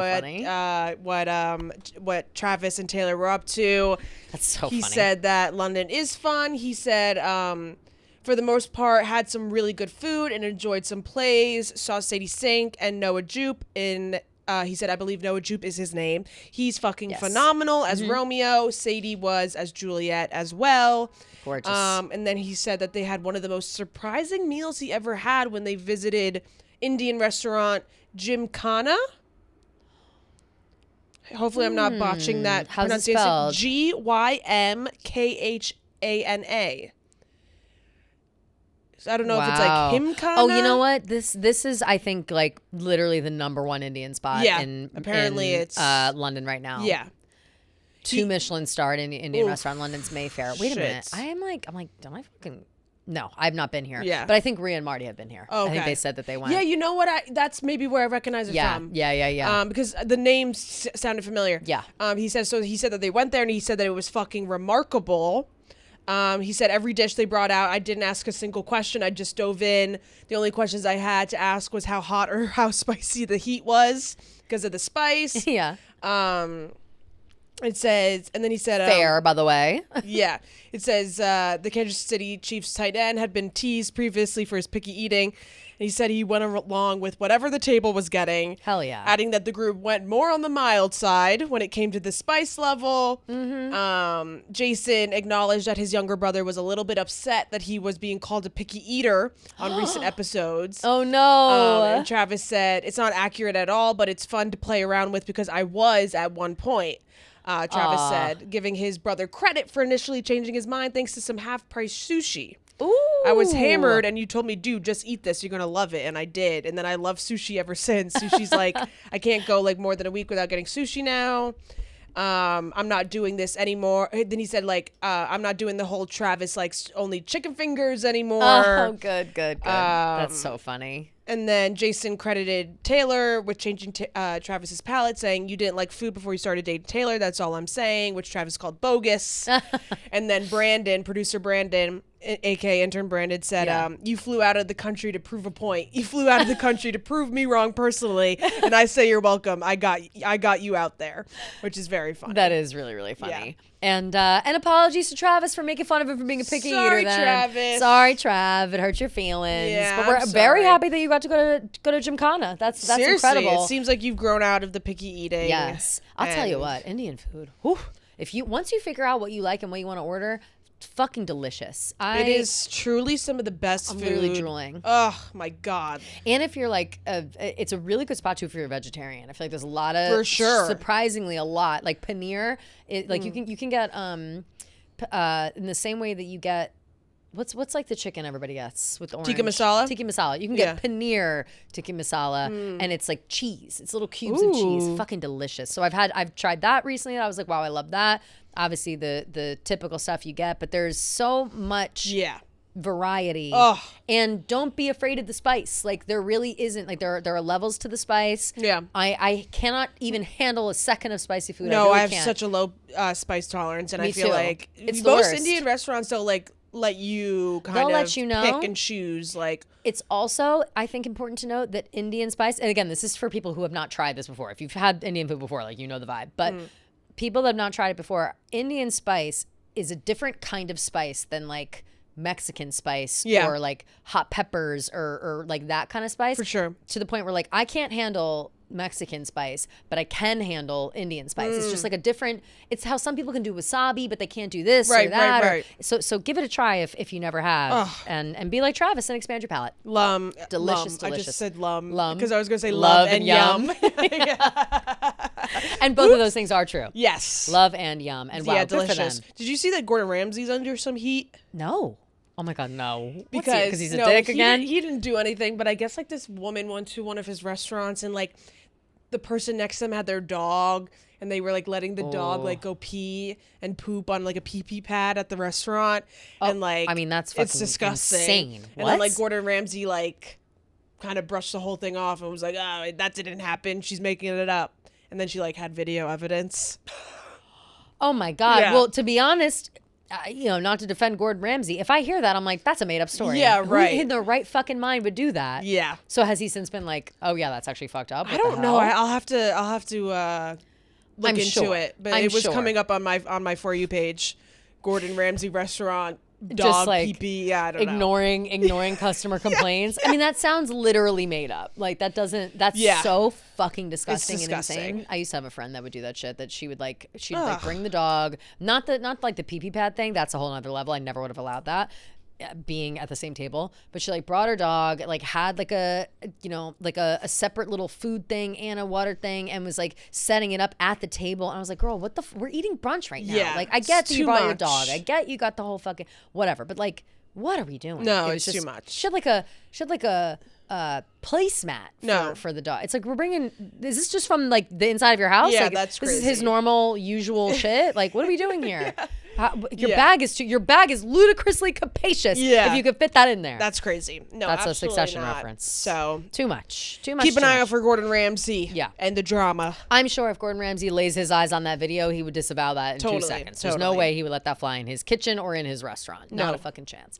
On New Heights as well, they had an interview with Colin Jost, which I didn't watch the whole interview, but we saw the clips that were relevant to our conversation today, which was that Travis asked Colin, he goes, as two guys who are also of the +1 fraternity, referring to him and Jason as like +1s to their famous wives. Yep. And he goes, and have the same experiences. How nice is it to be the less famous person in your relationship? And Colin Jost was like, it's awesome. Yeah. It's the best thing ever.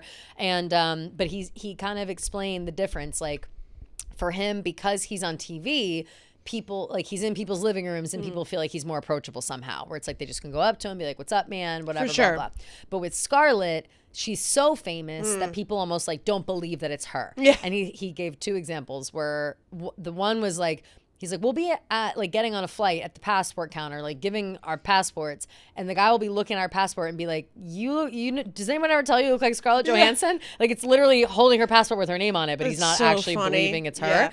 There was that example he said, and he goes, but it's a nightmare if we try to go into a place and get a sandwich. I assume he means like a bodega or whatever. When she goes up to the counter and tries to order, and people realize it's her, and they like don't hear, like they short circuit, and they like, don't hear anything she says after that, so the sandwiches are always wrong. It's like, that's so funny. Wait, like, that is funny. I mean, if I saw Scarlett Johansson in person, I think I would short circuit for sure. Of course. It's like you forget how fucking famous Scarlett is. Oh my God. God. Because she's such a, she's so established now. Yeah.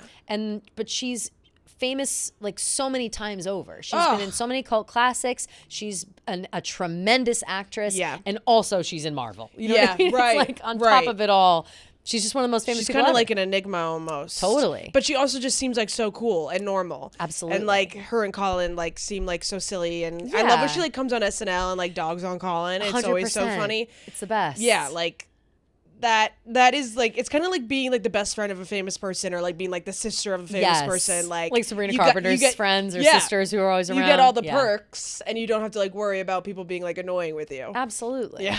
But I think it was funny, and Travis had asked the question, they had a good laugh, and then he was like, sorry, I just had to ask it. And I was like, no, that's just, Colin Jost is the perfect person to have that conversation with, because they are in the same spot. Like, they're both very famous in their own right, but their wives are way more famous. Yeah.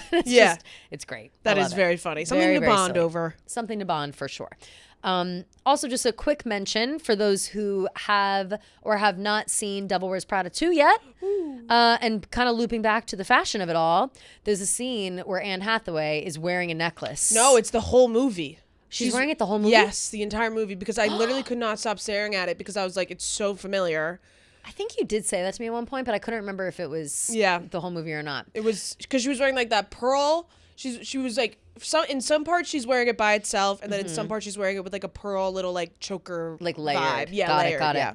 Well, she's wearing a necklace that Taylor has. Yes, and Taylor has worn and has been all over the place. So if you're looking for some more Tay outfit, jewelry, shoes, spotting in The Devil Wears Prada 2, add that to your list. There's actually lots. Yeah, that's the third Taylor Swift Easter egg now. Yep. I would say lots. I'm sure there's probably more that we haven't even noticed yet. I say I only saw it once, so I didn't really. I would love a frame by frame. I did see it twice. Oh, that's right. I forgot. I see it twice. I would love a frame by frame, and I've yet to see an article. And please, if somebody sees an article like this, really send it to me in my DMs. I'll find it.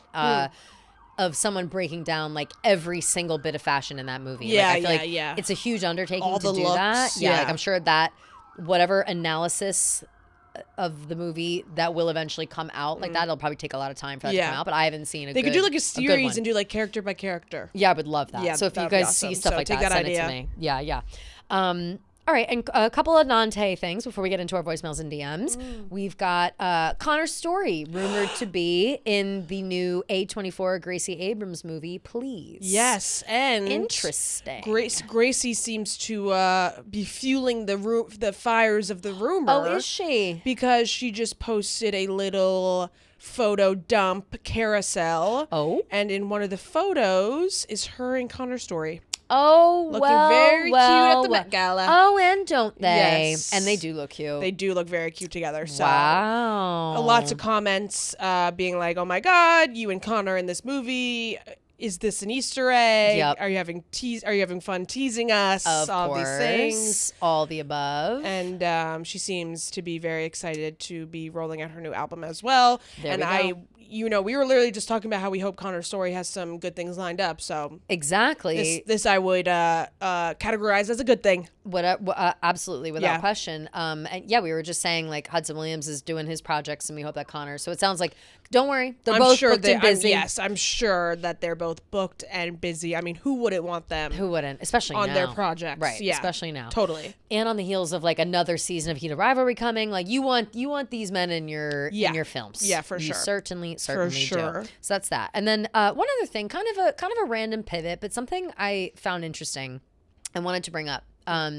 Hayden Panettiere has been coming out with, or Panettiere, how do we say it? I always say Panettiere. Yeah. I think I do too. I don't know why I said Panettiere today, but she has been in the news a little bit for the last week. I guess last week maybe. I'm not sure. It must have maybe been on this Jay Shetty interview that I've not watched the whole interview. I've only seen clips, and I saw headlines about her confirming that she's bisexual and that she has dated women before, and that when she was kind of growing up, that there was this pressure. You weren't really. It wasn't like a welcome thing, and she never felt like it was appropriate or whatever. Which a lot of women. She's 36, so I'd say a lot of the like stars of that time came from like the Disney universe, and there was it was a different time. So happy for her that she's able to now kind of come out and speak more of her own truth or whatever. But at the same time, we have to remember that she also has had a really difficult few years, and honestly a really difficult life. She went through her brother died semi-recently, and she had a lot of problems with drug and alcohol abuse personally, and she also was in a really terrible domestic violence situation for a long time. So she's really been through shit. To the point where now she even has like she's got a little bit of slurred speech. Like it's affected her physically as well. And so it's very it's sad to kind of watch her in the interview and whatever, but you really feel for her because it's like she's just lived a hard life and whatever. But she told a story on this interview that I was absolutely appalled by, had no idea that this had happened, and it just feels really gross. And I wanted to shout it out. She told a story about how she had been working with Neutrogena for a really long time, and everybody remembers those commercials. Of course. Her and Neutrogena, and she said like 10 years. splashing the water on her face. Oh yeah. She said she worked with them for 10 years.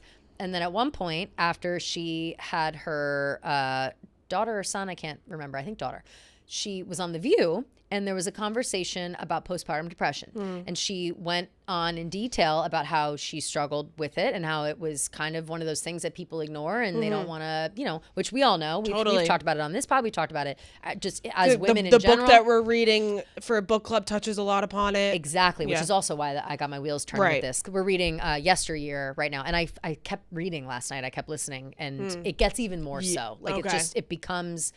I'm starting to think that might be one of the main messages of the whole thing, which it is a little over the head at certain points. So if you're reading that book, you'll know what we're talking about. But she goes on to say that she had this conversation about postpartum depression. And during her time with Neutrogena, she was like growing up and was in the spotlight.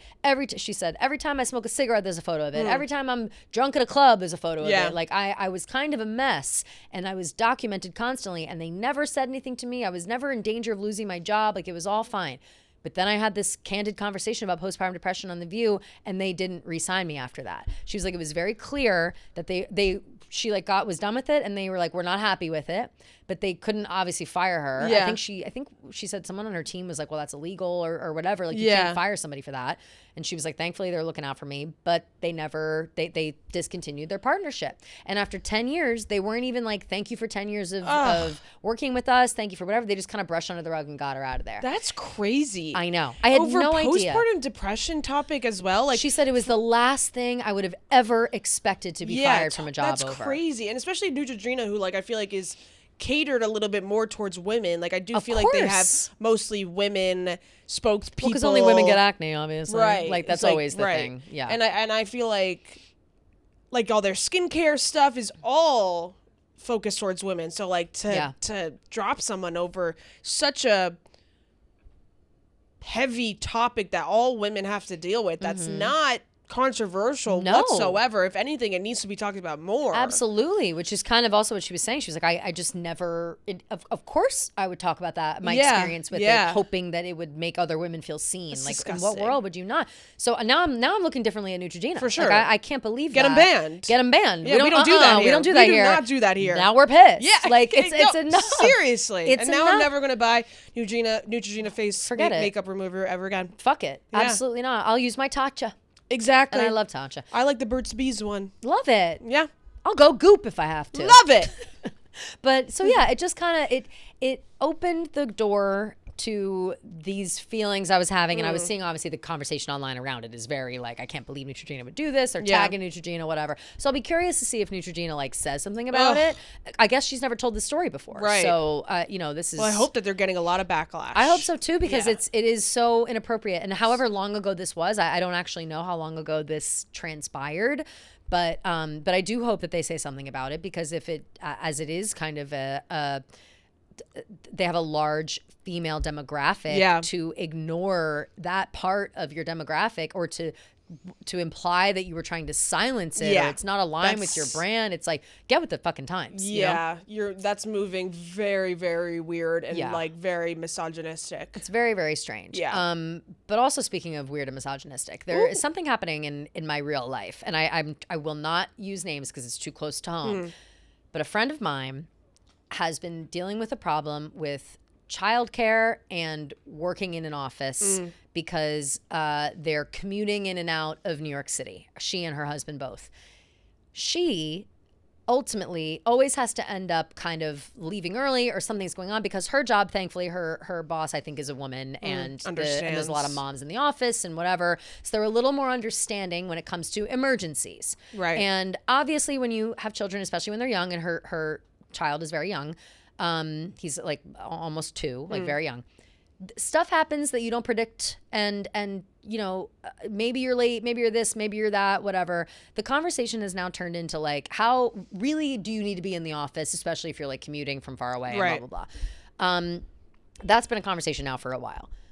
What I want to bring up is that her husband, his boss, who is a man, has an antiquated view on childcare and taking care of your kids if there is an emergency or whatever, in the way of like, he has to ask permission to leave work. It's crazy. To take care of his kid. Yeah. And so today there was something that happened to her child. He fell, hit his head, had to get stitches, really bad fall. Yeah. While neither of them were there. They were both on their way to work, whatever. she had a huge thing happening today at work that she had to be there for, like a literal like presentation of the year type shit. And her husband, it's just another fucking day at the cracker factory. He works in like finance or something. Right. And his boss is a dick. I already looked him up on LinkedIn. I will be putting a curse on him later. And he said, like, my son's in trouble. I got to leave. And that he was told no, that he couldn't work from home because something else happened in the morning that was a problem. He also like hit his face on something, didn't need stitches, but it was like the morning was off and he was kind of like, their son is a little, he's fallen over a lot. He's at that age where he's just fallen over a lot. He's a boy. It's like, it's this whole thing, whatever. So that was already happening. He tried to work from home. The boss said no. He had to go in. This other catastrophic thing happens. And now the both of them are at work. You would think that my friend who's got this like, once a year presentation she has to do, she's freaking the fuck out. She's stuck on the way to the city, not knowing what to do.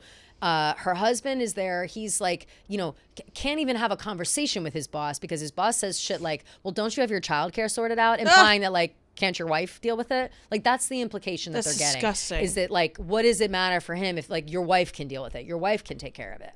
And so now my friend had to like leave. She got to work. She's very upset. They were, of course, kind about it. And they said, go home, take care of your fucking family. That's what you need to do. Obviously. Insane that her husband's boss is just like, I don't know if maybe he doesn't have kids or what, or just the lack of empathy. He does. Right. The lack of empathy for men also needing to go help and take care of their children is disgusting to me. And I guess it's just like, I haven't seen it displayed like this before. And this isn't the first time that this has been an issue for them. And to the point where now it's like, he's like, well, fuck this job kind of. Like, I don't know what to do. Obviously they both need to be working, but it's like, if this guy, my kid split his fucking head open, I can't go home. That's crazy. Are you out of your mind? That's crazy. It I feel like drives he me could insane. like do like HR complaint. That's what I fucking said. I said, if he gets fired, wrongful termination, by the way. Like that's insane to me. And I just feel so badly for my friend and the stress that it put her under because this man has some sort of control over whether or not the other men in his office, like what he wants. I sent him the text that I was sending to the thing. I said, he wants another like meat puppet that he can lord over throughout the day in the finance world. Like get off your fucking high horse.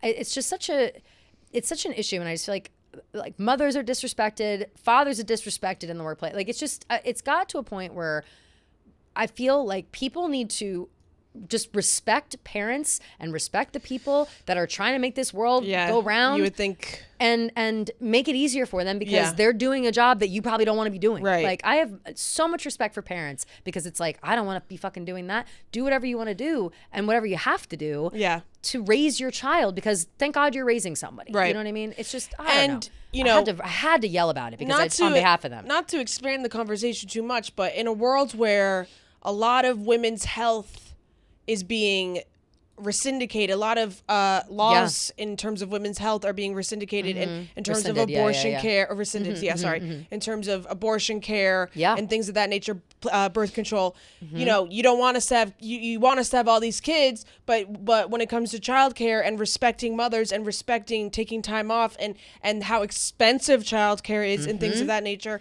poo-poo, you're gonna have to deal with that, figure it out. There's no help given to mothers ever, fathers included. Like it's they want us to have the cake and eat it too. It's like, well, a person who's put in a situation where they are not financially stable at all and they need to get a job and they need to go to work, but they need also to have childcare, which is so expensive. And who talks about it all the time? It's really Kate. Sick. Kate always will stand up for childcare rights and things of that nature because it's a double-edged sword for these women. It's like women, a stay-at-home mom does nothing, blah, blah, blah. Like, bullshit, by the way. Bullshit, obviously. also. It's a full-time job in no itself. matter what you choose to do, whether you're working at home or a stay-at-home mom, you're still dedicating yourself to a job, whether that's taking care of your kids or doing both. Because if you're a commuting mom, you still have to be a mom at the end of the day. Like my friend, she works full-time. She's a full-time worker. She's a very important part of her team. Like, it's not like she's, and you shouldn't have to sacrifice one. Exactly. You shouldn't have to sacrifice being present at work when you're needed on the one day a week that you're needed because you need to take care of your child because your husband's boss wants to big dick and keep everybody hostage until 7 p.m. at night because he's got an antiquated view on the finance world. Like, it's crazy. I have been reeling about this all day long, and I just feel like it's something that I'm sure a lot of women are experiencing, especially with their husbands. Like, I just feel like there's this mentality, especially now, everybody's like, we're back in the office. And it's like, I get that it's important to be in an office for camaraderie and whatever.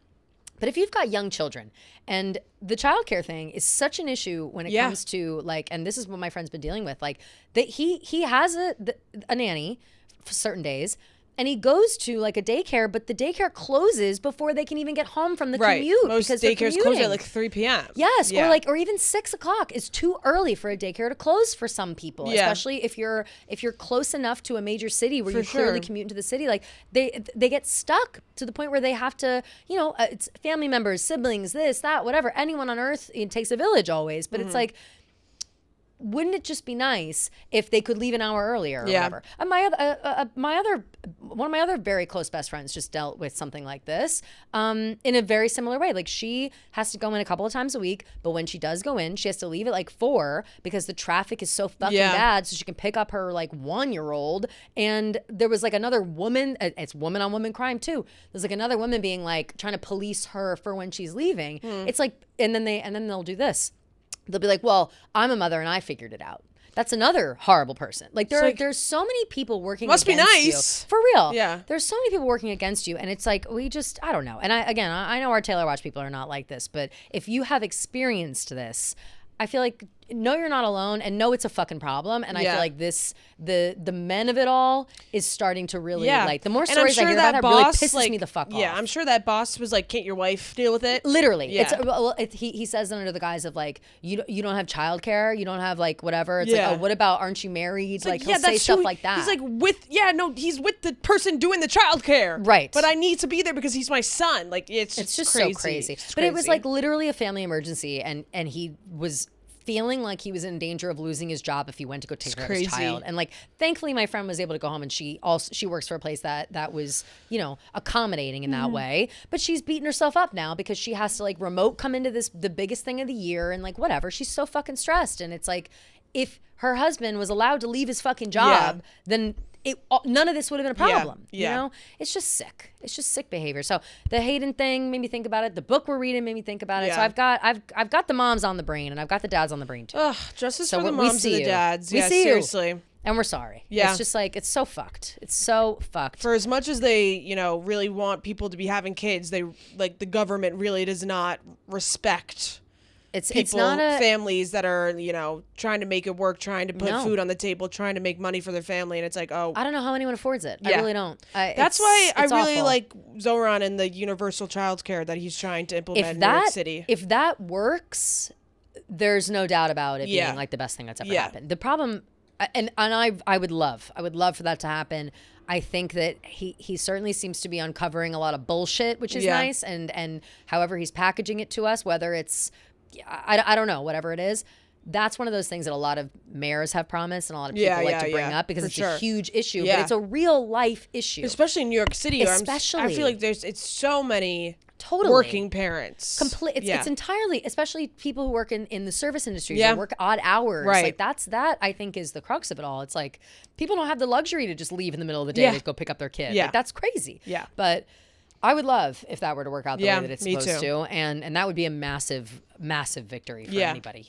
Another one of my friends has her job does really, really amazing things when it comes to accommodating working parents. They have like access to a daycare that's close to the office or like a part of the office, so that they can like drop their kid off and then leave 15 minutes early to pick the kid up that's close. They've made creative ways to make it work for everyone. Right. And I just don't know why other people can't do that. Just follow the lead. Make it easy for I'm sure everybody. it costs like an extra 10%. I'm sure. And people are just so fucking money hungry. It's crazy. Yeah. It's fucking, next thing we know, it's going to be, retrofit daycare. Yeah, seriously. And they're charging $500 a minute. Yeah, literally. Fucking ridiculous. But anyway, just how to get those rants off our chest. Yeah. But or off mine at least, and just shout out to the girlies who are making it work no matter what. Seriously. Because holy fuck. Single mom who works 2 jobs and love her kids and never stops. And even if you have a husband, it still feels like you're a single mom. You know what I mean? Like, ridiculous. So shout out for real. Seriously.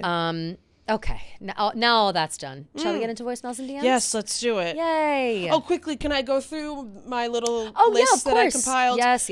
So last week we answered a question like, what's a Taylor Swift song that is kind of like universally hated or seems to be hated that you love? Kelly said me. I said Superstar. And I was and I put in the caption of like the clip, like, let's hear what yours are. So I just like kind of compiled a list of what people said of songs that they love that they seen as hated, and I'll just go through them and we can say if we like them or not. Amazing. Stay. That's another one where I'm like, not really. It's a little like whiny. I don't die for it. Yeah. Glitch. Oh, I love Glitch. I love Glitch. I was shocked to see Glitch. Justice for Glitch. Yeah, what? for sure. Yeah. I think Glitch is so good. Me too. Paper Rings. I get it. Yeah. It's cute, but I get it. It's cute. It's not one of my faves. Not me neither. This one shocked me. The Last Time featuring Gary Lightbody? How dare anybody write that? Seriously. I have clearly someone who does not listen to the show. We would never slander Gary Lightbody. Never. And I've never seen anyone speak ill of The Last Time. So I was shocked to see multiple people being like, everyone says like that they hate The Last Time, but I love it. And I was like, oh, The Last Time is like one of the best songs off Red, one of the best songs of Taylor's in general. It's like Bon Iver light. Exactly. Like, what do you mean? Light body. You gotta light body. Yeah. You gotta go back and take another listen to that because I think you're wrong, commenter, whoever commented that. I just feel like respectfully, you're wrong. The Last Time is great song. It's wonderful. Yeah. Yeah. One was It's Nice to Have a Friend. That one wasn't surprising, but I love that song. People don't like that song? Yeah. I'm shocked. I'm actually shocked. I think that's such a beautiful, sweet song. I love that song. Me too. Superman. Yeah. Makes sense. Yeah, I don't like that song. No, I'm not a fan. Closure. Love Closure. I love Closure. Yeah, I get why people don't like it. Because it is a little experimental in terms of its sound. Totally agree. But I love Closure. I love that Thank song. You, Amy. I fucking love that. Thank you, Amy. I don't like You're Thank not You, a fan? Amy. Yeah. I love it. It makes me cry sometimes. Like it does. It's one of those. I do like that one line. It's like, we wouldn't be this if there hadn't been you. And even all the scars in the moment of truth. I like that part. Yep. The whole song kind of makes me cry a little. Yeah. It's about we know what it's about. Yeah. I don't need to be like, I don't need to explain Thank you, Amy. Snow on the Beach. Not surprising. Not surprised. Not I one get of my it. faves. Yeah, I get me that neither. one. Yeah. Shake It Off. I get that one as well. Commercial. But listen, you hear that in the Eras store, you're shaking it off. It's a classic. Yeah. It's a classic. When Emma Falls in Love. Oh, that's a sweet song. Yeah. I feel like it's overlooked a lot, but it's sweet. Not one of my favorites, so I would agree with that. I've never Epiphany. Really no. Well, here's the thing. Epiphany's not a bad song. Yeah. Agreed. It's just so sad. Whenever it's on, I'm always like, wow, this really is a beautiful song. Yes. But it's just sad as fuck. Yeah. It's in the Soon You'll Get Better. Roman, Never grow up, like that Bigger pile. Than the Whole Sky. Yes, yes. This Is Why We Can't Have Nice Things. Love that song. Couldn't disagree more. Yeah. That's amazing song. Amazing song. And have fun. This one shocked me. Robin. What? I know. I love Robin. Daddy issues. Yeah, seriously. Seriously, I love Robin. I think it's so sweet. Sorry to that. And then the last one was Canceled. Yeah. Sacrilegious. Sacrilegious. I love that song. Yeah. Oh I do understand why people don't like it because it is a little like. It's a little. Yeah. Yeah. I always do. I can't not do the hand movements like the TikTok hand movements. Yeah. But I can get the why sentiment. I love the lyrics. Me too. And it's always so relatable when like you're getting hate online. Absolutely. Yeah. That's I think one of those songs that has to find you when you and your friends feel like everyone's against you and you don't give a fuck. Yeah, like, totally. That's when you need that song. Totally. Okay, speaking of Devil Wears Prada. Ooh. Hi, Gia. Hi, Red Stan Kelly. This is Jess from Connecticut. That's me. I just saw The Devil Wears Prada 2. Absolutely loved it. But a lot of times when I watch new movies, I'm like, ooh, this Taylor Swift song would sound so good in this movie or TV show. So I was just wondering, because I know you guys saw it, if you could put any Taylor song into The Devil Wears Prada 2, what would it be? Or, like, is there any movie or TV show where you're watching and you're just like, oh my God, this song would fit so perfect here? Would love to hear which ones you guys come up with. Thanks. Love you. Bye. Love you. Love you. And I absolutely love that question. Yeah, great question. I want to double check. Yes. So the song from the original Devil Wears Prada that I think went nuclear because of the movie was that song "Suddenly I See" KT Yes. Tunstall. Yes. And it's a banger. Banger. Like just a really, really cute song, really good song. And that, like, to me is synonymous with that movie. Yeah. Like of that time or whatever. So I would probably think of a song in vain, like it would have to be for a montage for sure. Totally. Like one of the, maybe an outfit montage. Is it too on the nose if I'm saying style? Right? Like, I feel we can't put that in the credits at least? You got that James Dean. Yeah. Like with a bunch of them like walking every time through like, I don't know, New York would be so cool. Every time she's stepping out of a cab, it's that James Dean daydream look in your, I mean, I would feel love. like that would go really hard. I think one of the like bad bitch songs could play. Yeah. Like maybe The Man. The Man could go pretty hard.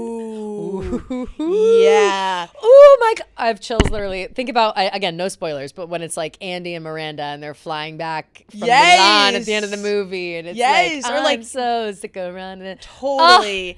Like that's when they make the deal with Yes. I love that, Kelly. We'll spoil. Is that a spoiler?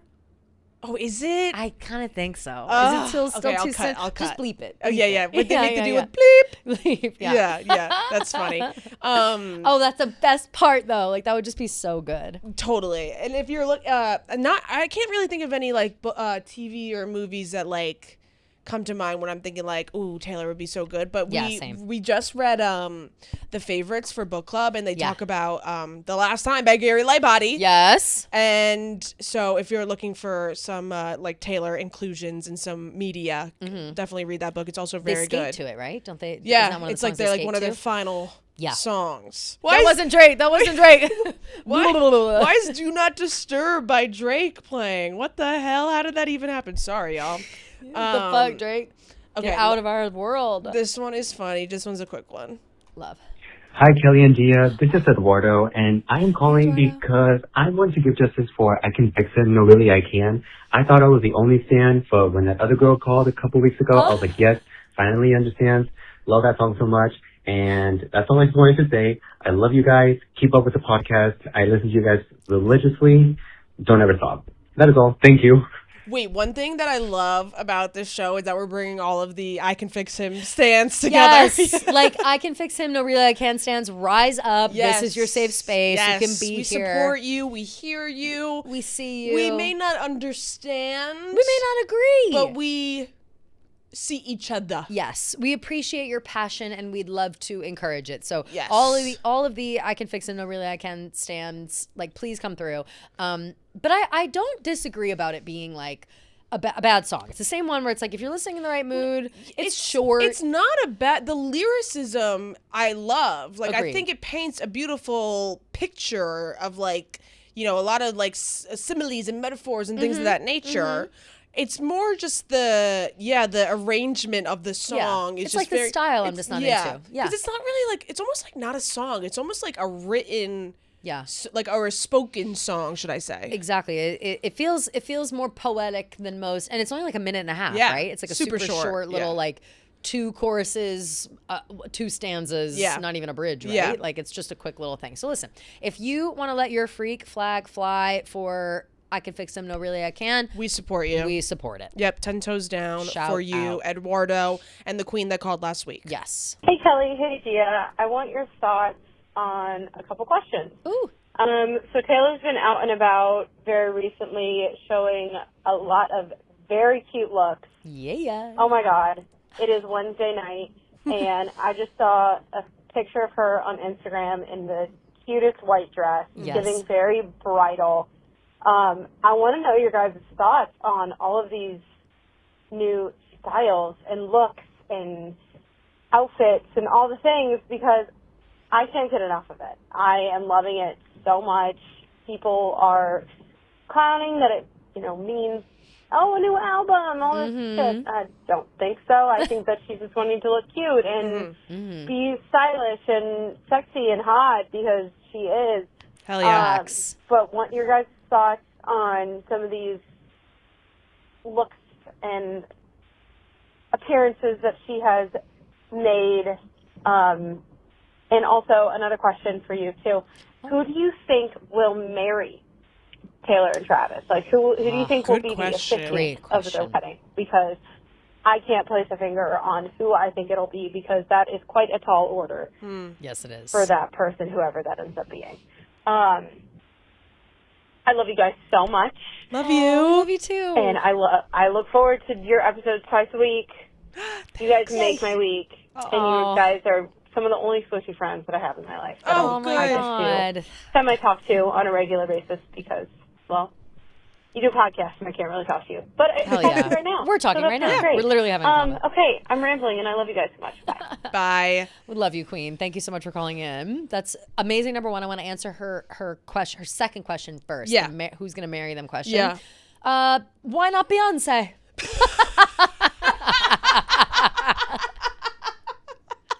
She'll be there. I was not expecting you to say that. I'm so dead. Yeah, fuck it. Why not Beyonce? Why not Beyonce? Yeah, sure. Why not do it up? Like, I'm thinking Sex and the City movie 2, Liza fucking Minnelli marrying Stanford and Anthony. Right. Like, Oh my God. go that's big so or go funny. home. I was literally thinking like Jason. Well, for sure, yes. Because, like, in reality, it'll be like Jason, or Yeah. it'll be Austin, or it'll be Austin. a close friend of Jack, perhaps. Imagine if it's Jack. No. I don't think it'd be him, though. I think it'll be like either like a family member, like a brother-in-law, like Yeah, maybe yeah. like Kylie's brother, or Totally. like I don't even know if Kylie has a brother. Yeah, I don't know. Yeah, I have no Ashley, idea. perhaps. Yeah, sure, maybe. She'll be standing up there as maid of honor. People really are like, she's There's MOH. no way that she's not. I agree. Yeah. I agree. She's just, people have pointed out, like, we forget how long they've been friends, how close they've always been, how she's proven herself to be like the most loyal friend in every way possible. And she just has the most chill fucking attitude about the whole thing. Like, that's just her girl Taylor. You know what I mean? Like, totally. And what a feeling that must be. Yeah. For Taylor herself. And so, but yeah, I don't know who it would be, but Beyonce. It better be Beyonce. Listen, now I want it to be Beyonce. Fully. Yeah. But Beyonce. What do you, like, who else? I like family member, probably. Yeah, because I think about like my sister's wedding, like Joe's brother-in-law Yes. was the officiant, and he was great. So like, I don't know, maybe, I don't know why I always picture a guy, but Yeah. it could be a woman. But I think a family, like if Brittany and her husband got married with one of their girlfriends was the officiant. Love. So yeah. I feel like two of them actually. like two of them. either like a very close friend that maybe didn't make the bridesmaid / groomsman list, or a family member. Perhaps Scott Swift. Scott. I was thinking Scott. Or Walk her down the aisle and then Papa Kelsey. Papa Kelsey. Yeah. Donna. Will her Donna. renovations be done in time? We don't know. Yeah, like I could see Donna. Like Donna would crush it. Even Andrea. Donna would come down in like the Moira Rose Pope outfit that she like married David and whatever. Wearing white. Wearing white, but it's like you're the Pope. Yeah. Would love that. But yeah, I would say probably best guess would be a family member, close friend. I don't. Maybe Kylie. Could be Kylie. Yeah. I don't think it would be. Or do we think it would be religious? Has she ever been like? Would it be a priest? Like, is that out of the question? A pastor, Right. perhaps? Right. I don't know where she is on religion. I don't know where either of them Like, are. is she I would say Catholic, or? that. Yeah, I don't know. I would say assume- that both. I would assume that both of them are like Non-denominational. denominational. Yeah, for sure. I was just based on like not hearing them ever talk about Or maybe because religion. like Really, they don't really ever talk about it. a lot of people in the areas that they grew up in, I would believe would be some sort of like Catholic, Christian, sure, Protestant, for like sure. some mix. Well, she of definitely that. grew up Catholic. Did she? Yeah, that's I don't even Well, know. I mean, she like references like God and like Totally, yeah. debut and stuff. Totally And, true. But I feel like by the time we get to like TTBD, she's like, you know, referring to herself as Jesus. What For if I sure. roll the stone away? They're going to absolutely. crucify me anyway. Completely. You know what I mean? Like, There's certainly God influences, and Yeah. I think I feel think like she that has- like Jesus story is specific to Catholicism, right? Like, is that like a Christian story? Easter? yes, Oh, it still falls under. for sure. I just don't know I don't know how far like, because I know I only know Christian, Catholic. yes. I only know Catholic, and I know that it's a lot more rigid than everybody else. So I don't know if like, I don't know who else think it's believes in like that Christian. kind of shit. You know what I Yeah. mean? I just know that those are the stories doesn't I she know. have like a line that's like I'm like so desperate, so I even prayed to God or something like that. Like in the prophecy. I'm on my knee. Please, I've been, like please, I've been on my knees. like I don't know if it's the prophecy or something, but she's like money, just want to. like something about like God. I'm so desperate, I'm praying. Yeah, I, like I don't know. I kind of remember her like think I'm making with some you. sort of reference of like that her like belief is not as like strong as it was when she was younger or something. I think you're right about that. I just can't pinpoint it in my head right now. But yeah, so I think we could probably rule out some sort of religious official. Right. Unless, I mean, that could be an easy way out. Where it's like, listen, we don't want to upset anybody, and Beyonce's busy, so we might as well have this priest come in and give us the body of Christ while we're at it. You know what I mean? So I could see that as well. Yeah. But to the first point, the outfits. Of course, obviously, we broke down the outfits fully in the beginning. However, I agree completely that she's probably just out and about looking hot. Like, we love that, and hope that she just keeps slaying the house. Yeah. Boots down. I definitely my heart is telling me that. My heart is telling me that I should clown, but my brain is telling me that she's just looking slay, trying something new, fresh new look, whatever it is. Mm-hmm. And if we're clowning for anything, and like maybe we'll figure something out later down the road that like maybe it was a little Easter egg for something. Maybe. Yeah. Time will tell. Exactly. All right, let's jump into DMs. Woo.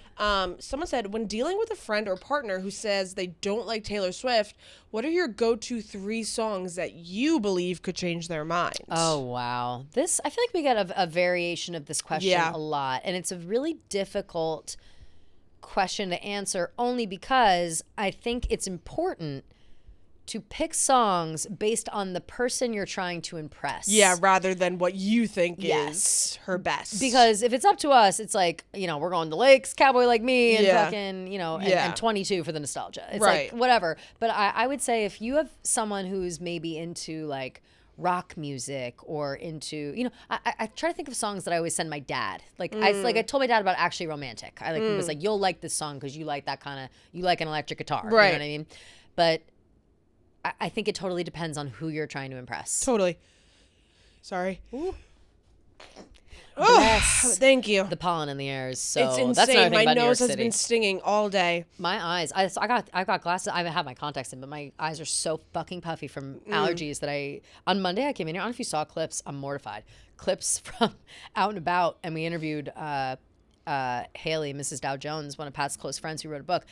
My eyes were so fucking swollen when I came in and it was early. It was like 9:30, so I had really no time for them to like puff down.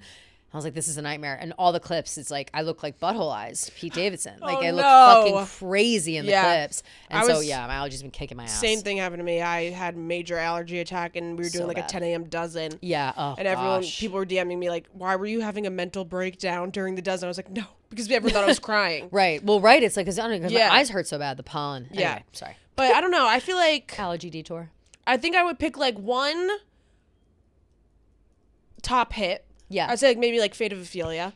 Yeah, I'd say that's a good one. Because I love that song. Me too. And I just feel like it's so universally like, how can you not like that song? It's really good. And so catchy. I think it's the catchiest and at this point probably most well known like big hit. Yeah. And I think that the argument can be made that it's one of the best written. You know what I mean? Like I would maybe go blank space if I'm really thinking like what's my favorite hit. But Fate of Ophelia I think is a better showcase of her talent. Then maybe like 2 deep cuts. Yeah. That they normally maybe like wouldn't hear. Yeah. But we'll have to maybe come back to it. Yeah, maybe come back to that one. I would say Off the Dome. I would always do the Lakes no matter what. I feel like that can hit a category. Yeah. But I agree about there being a hit and then maybe like a deep cut that has some kick-ass to it. Like maybe a Don't Blame Me or I Did Something Bad, which are not really deep cuts, but for someone who doesn't know. Don't Blame Me. I like that maybe a really good one. Or maybe like a Dress or a Delicate. I'm thinking Rep, obviously. But yeah.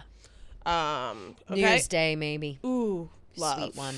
Totally depends really who you're trying to impress. Like, I think that you have to. Because if they like more country, I would do like more debut Fearless. Totally. If they like pop, I'd do like Speak Now, 1989. Yes. I don't know. You know? Yep. Totally agree.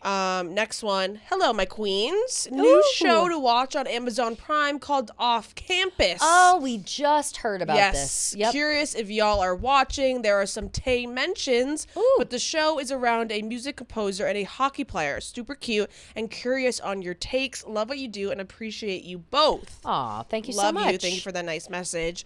We're both very aware of Off Campus. Very aware. We both did not read the books. We did not read the books, and I didn't know about this until literally yesterday we recorded. You guys are going to see, actually, as soon as you're done with this, go over and watch our new episode of Book Club with Bria and Fran. Same Page Book Club. It's on the Chicks in the Office channel. But we do talk about this because they got a screener, I believe. They watched like the whole thing. They were able to see the whole thing. They had the two main people come onto the show. So I think that interview is probably out Friday, I would assume, because that's when the show itself comes out Thursday night, right? Or something? So the girls had nothing but good things to say about it. And that the characters are gorgeous. Yeah. And that it's just a fun story. So I cannot wait to dive in. But no, we've not read the books. No, haven't read the books, but I have heard of the books for a while because they're always on my book talk rotation. I missed it. For some reason they're always like in my book talk thing. So like I've heard of it, didn't know what it was about or anything of that nature, but I've heard the name. And we will be watching. We will be sat. Yeah. Yep. No sat doubt. and ready. Also, we talk about on Same Page Book Club. We won't talk about it at length here because we're gabbing for a long time. But one of the guys in Off Campus, I guess, is perhaps tapped to be involved in the new Fourth Wing series. Yes. Michael B. Jordan. So we'll have to keep an eye out for Selena. We talk about that at length on the other episodes. If you want to go see that, let's talk about that. The Fourth Wing fans can go check that out. Yeah, definitely. Hold that big stuff. Yeah. Let's jump into some rapid fire. Perf. Oh my God, someone said thoughts on the new Sydney and Scooter video. Oh, I sent it to Gia in the middle of the night with barf emojis. Legit puke. Like I had to like hold in puke in my mouth. It was disgusting. And what was that song choice? Awful. It was like the most millennial, like I don't even describe it as millennial, but like the most cheesy, it's like cringe. Stupid song, like the default song that like pops up on like Instagram Reels. At first I thought it was gonna be like a troll video, like where it was gonna be maybe a few couple like cutesy videos, and then it was gonna be like dumb shit, like making fun of couples that make videos like that. And I went through the whole range of emotions on this. Obviously we're out. We hate Scooter Braun, obviously. Yeah. We're out on Sydney Sweeney because she can't get her head out of her own ass. Yeah. All that aside, I was like, oh, they're a couple, they're trying to make it work, they're whatever. Every single frame of that video seems unnatural. Oh, it just seems so unnatural and just like. And I blame him because we've seen Sydney Sweeney and she can work a room. Yeah, she's got she can have chemistry with anyone fully. And Scooter is not up to snuff. I'm sorry. He's just too awkward. It's just disgusting. And they're just doing a bunch of like rich people shit, like helicopters in Hawaii. Yeah. And whatever. And like slow dancing. Like you're not slow dancing. You're not married. That you're setting up the camera and then slow dancing. Like I hate it's it. just I hated that. I truly hated hate every it. second of watching it. I'm mad. I'm actually like mad at Sydney Sweeney for posting that. No, same. It's like I'm gonna barf. Like keep that to yourself. Yeah. Like no one wanted to see that. If you want to make a cheesy video with your boyfriend, fine. Don't subject the rest of the world to it, please, because it was maximum cheese with a man that we despise. Seriously. So I think I know our answer for this question because I think we have the same one. Aesthetically speaking, if you could pick an era to live in, what would it be?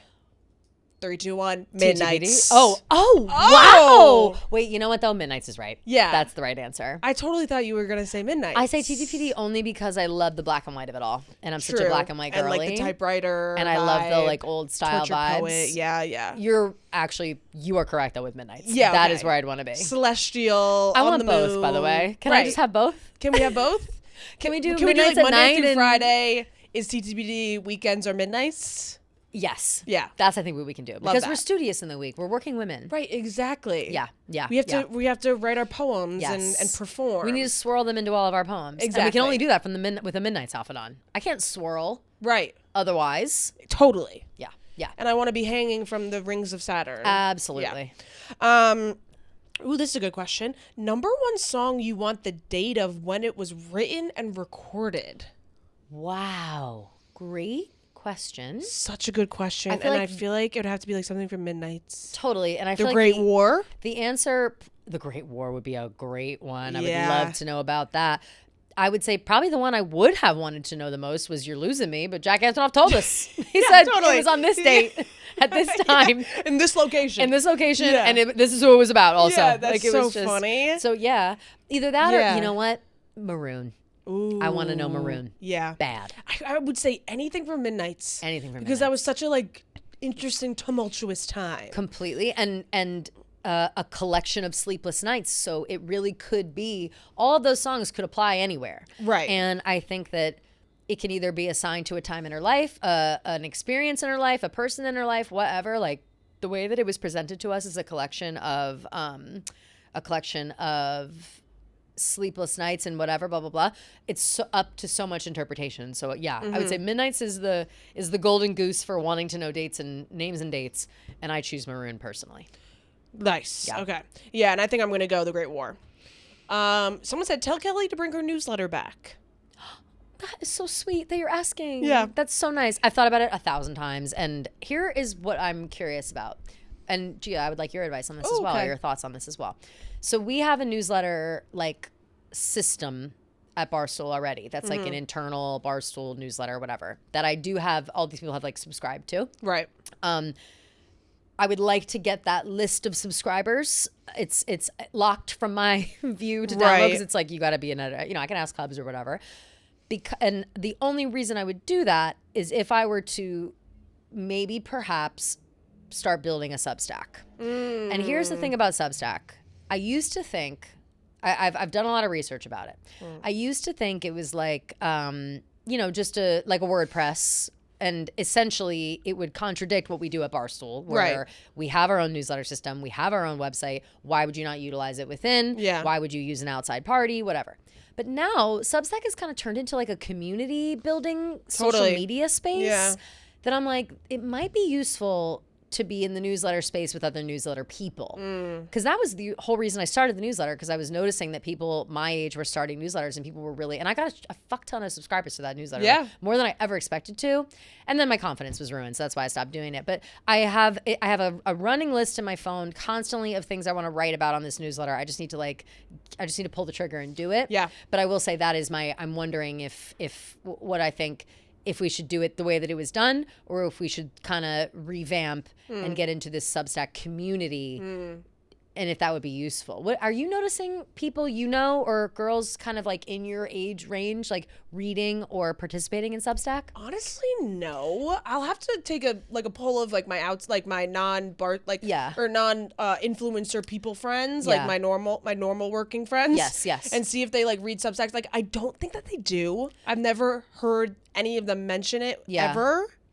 But maybe they're just not in that realm, in that space. I don't really know anyone, honestly. Which is so funny because I know so many people doing it that are in the space, that are a lot of my friends. Yeah, so that maybe used to be bloggers or writers or starting. Maybe I'm just not in the right circles for that. I can't tell if it's an incoming wave that I should ride, or if it's just kind of a distraction that people are. I mean, people make money off of it. There's an option to do. If I were to do it, it'd have to be free. It'd be because it's I'm under the Barstool umbrella. I couldn't be charging money on the side, but there are options to do both. But I would love to know if some of our mid to elder millennial listeners are kind of in that Substack community, browsing. I wonder if that's a better medium for it than just an email blast coming from a Barstool email. Interesting. I'm very curious. So feel free to DM me and let me know, because it has been on the horizon in my mind for a while. It's I don't want to say it's a lot of work, but I unintentionally make it a lot of work because I get in my head about you know what I mean? I do it all, but then I rearrange it and change it 1,000 fucking times for a second. I'm just a little gun shy about it. So I would like to get back into it, and I really appreciate somebody saying that I should. I think you should get back into it as well. It is a lot of fun, and I do like writing, and I just am trying to. You're a very good writer. Thank you. I appreciate that. But writer's block. Got to get it out. This one's funny. Last one. You keep saying that you're both so tall. How tall are you? Oh, I'm 5'10". I'm 5'9". Yay! Hey! Perfect. And here's the thing with that. They'll give us shit, be well, that's not tall. Tall, real tall girls will be that's not tall. And I'll be girl, we were feet taller than everybody else in our grades growing up. No, I would say 5'9", 5'10" is maybe not super tall, but we're tall for sure. And if we're wearing heels, we're 6 foot. We're over 6 foot always. Yeah. Forget it. And I will say this too about the Barstool office, full of tall girls. Everyone is tall. Yeah, so true. Carol's tall. Mooby's really tall. Yeah, Mooby's tall. Una's tall. Yeah. Jackie's decently tall. I wouldn't say she's tall, but she's not that much shorter than me. She's average height. Yeah. Yeah. Annika's tall. Annika's super tall. Yeah. I think that we have more tall girls than short girls in the group. I would agree with that. Yeah. So that's that. Glamazons, make way. Yep. Okay, let's wrap it up. We've been yapping for a very, very long time. We hope that this Thursday episode will feed you guys absolutely full to the brim throughout the weekend. We will, of course, be keeping eyes out for Selena and boots on the ground in New York City for any Tay happenings to discuss next week. Hopefully on maybe Sunday night or whatever day on Sunday, we'll be able to find out whether or not the Eras Tour documentary will be up for consideration for the Emmys. How exciting would that be? And until next week, we love you guys. And thank you, as always, for listening every week and sending us beautiful voicemails and messages to encourage us and keep us going. You guys keep us going, and we love you so much. Seriously, love you guys. Bye.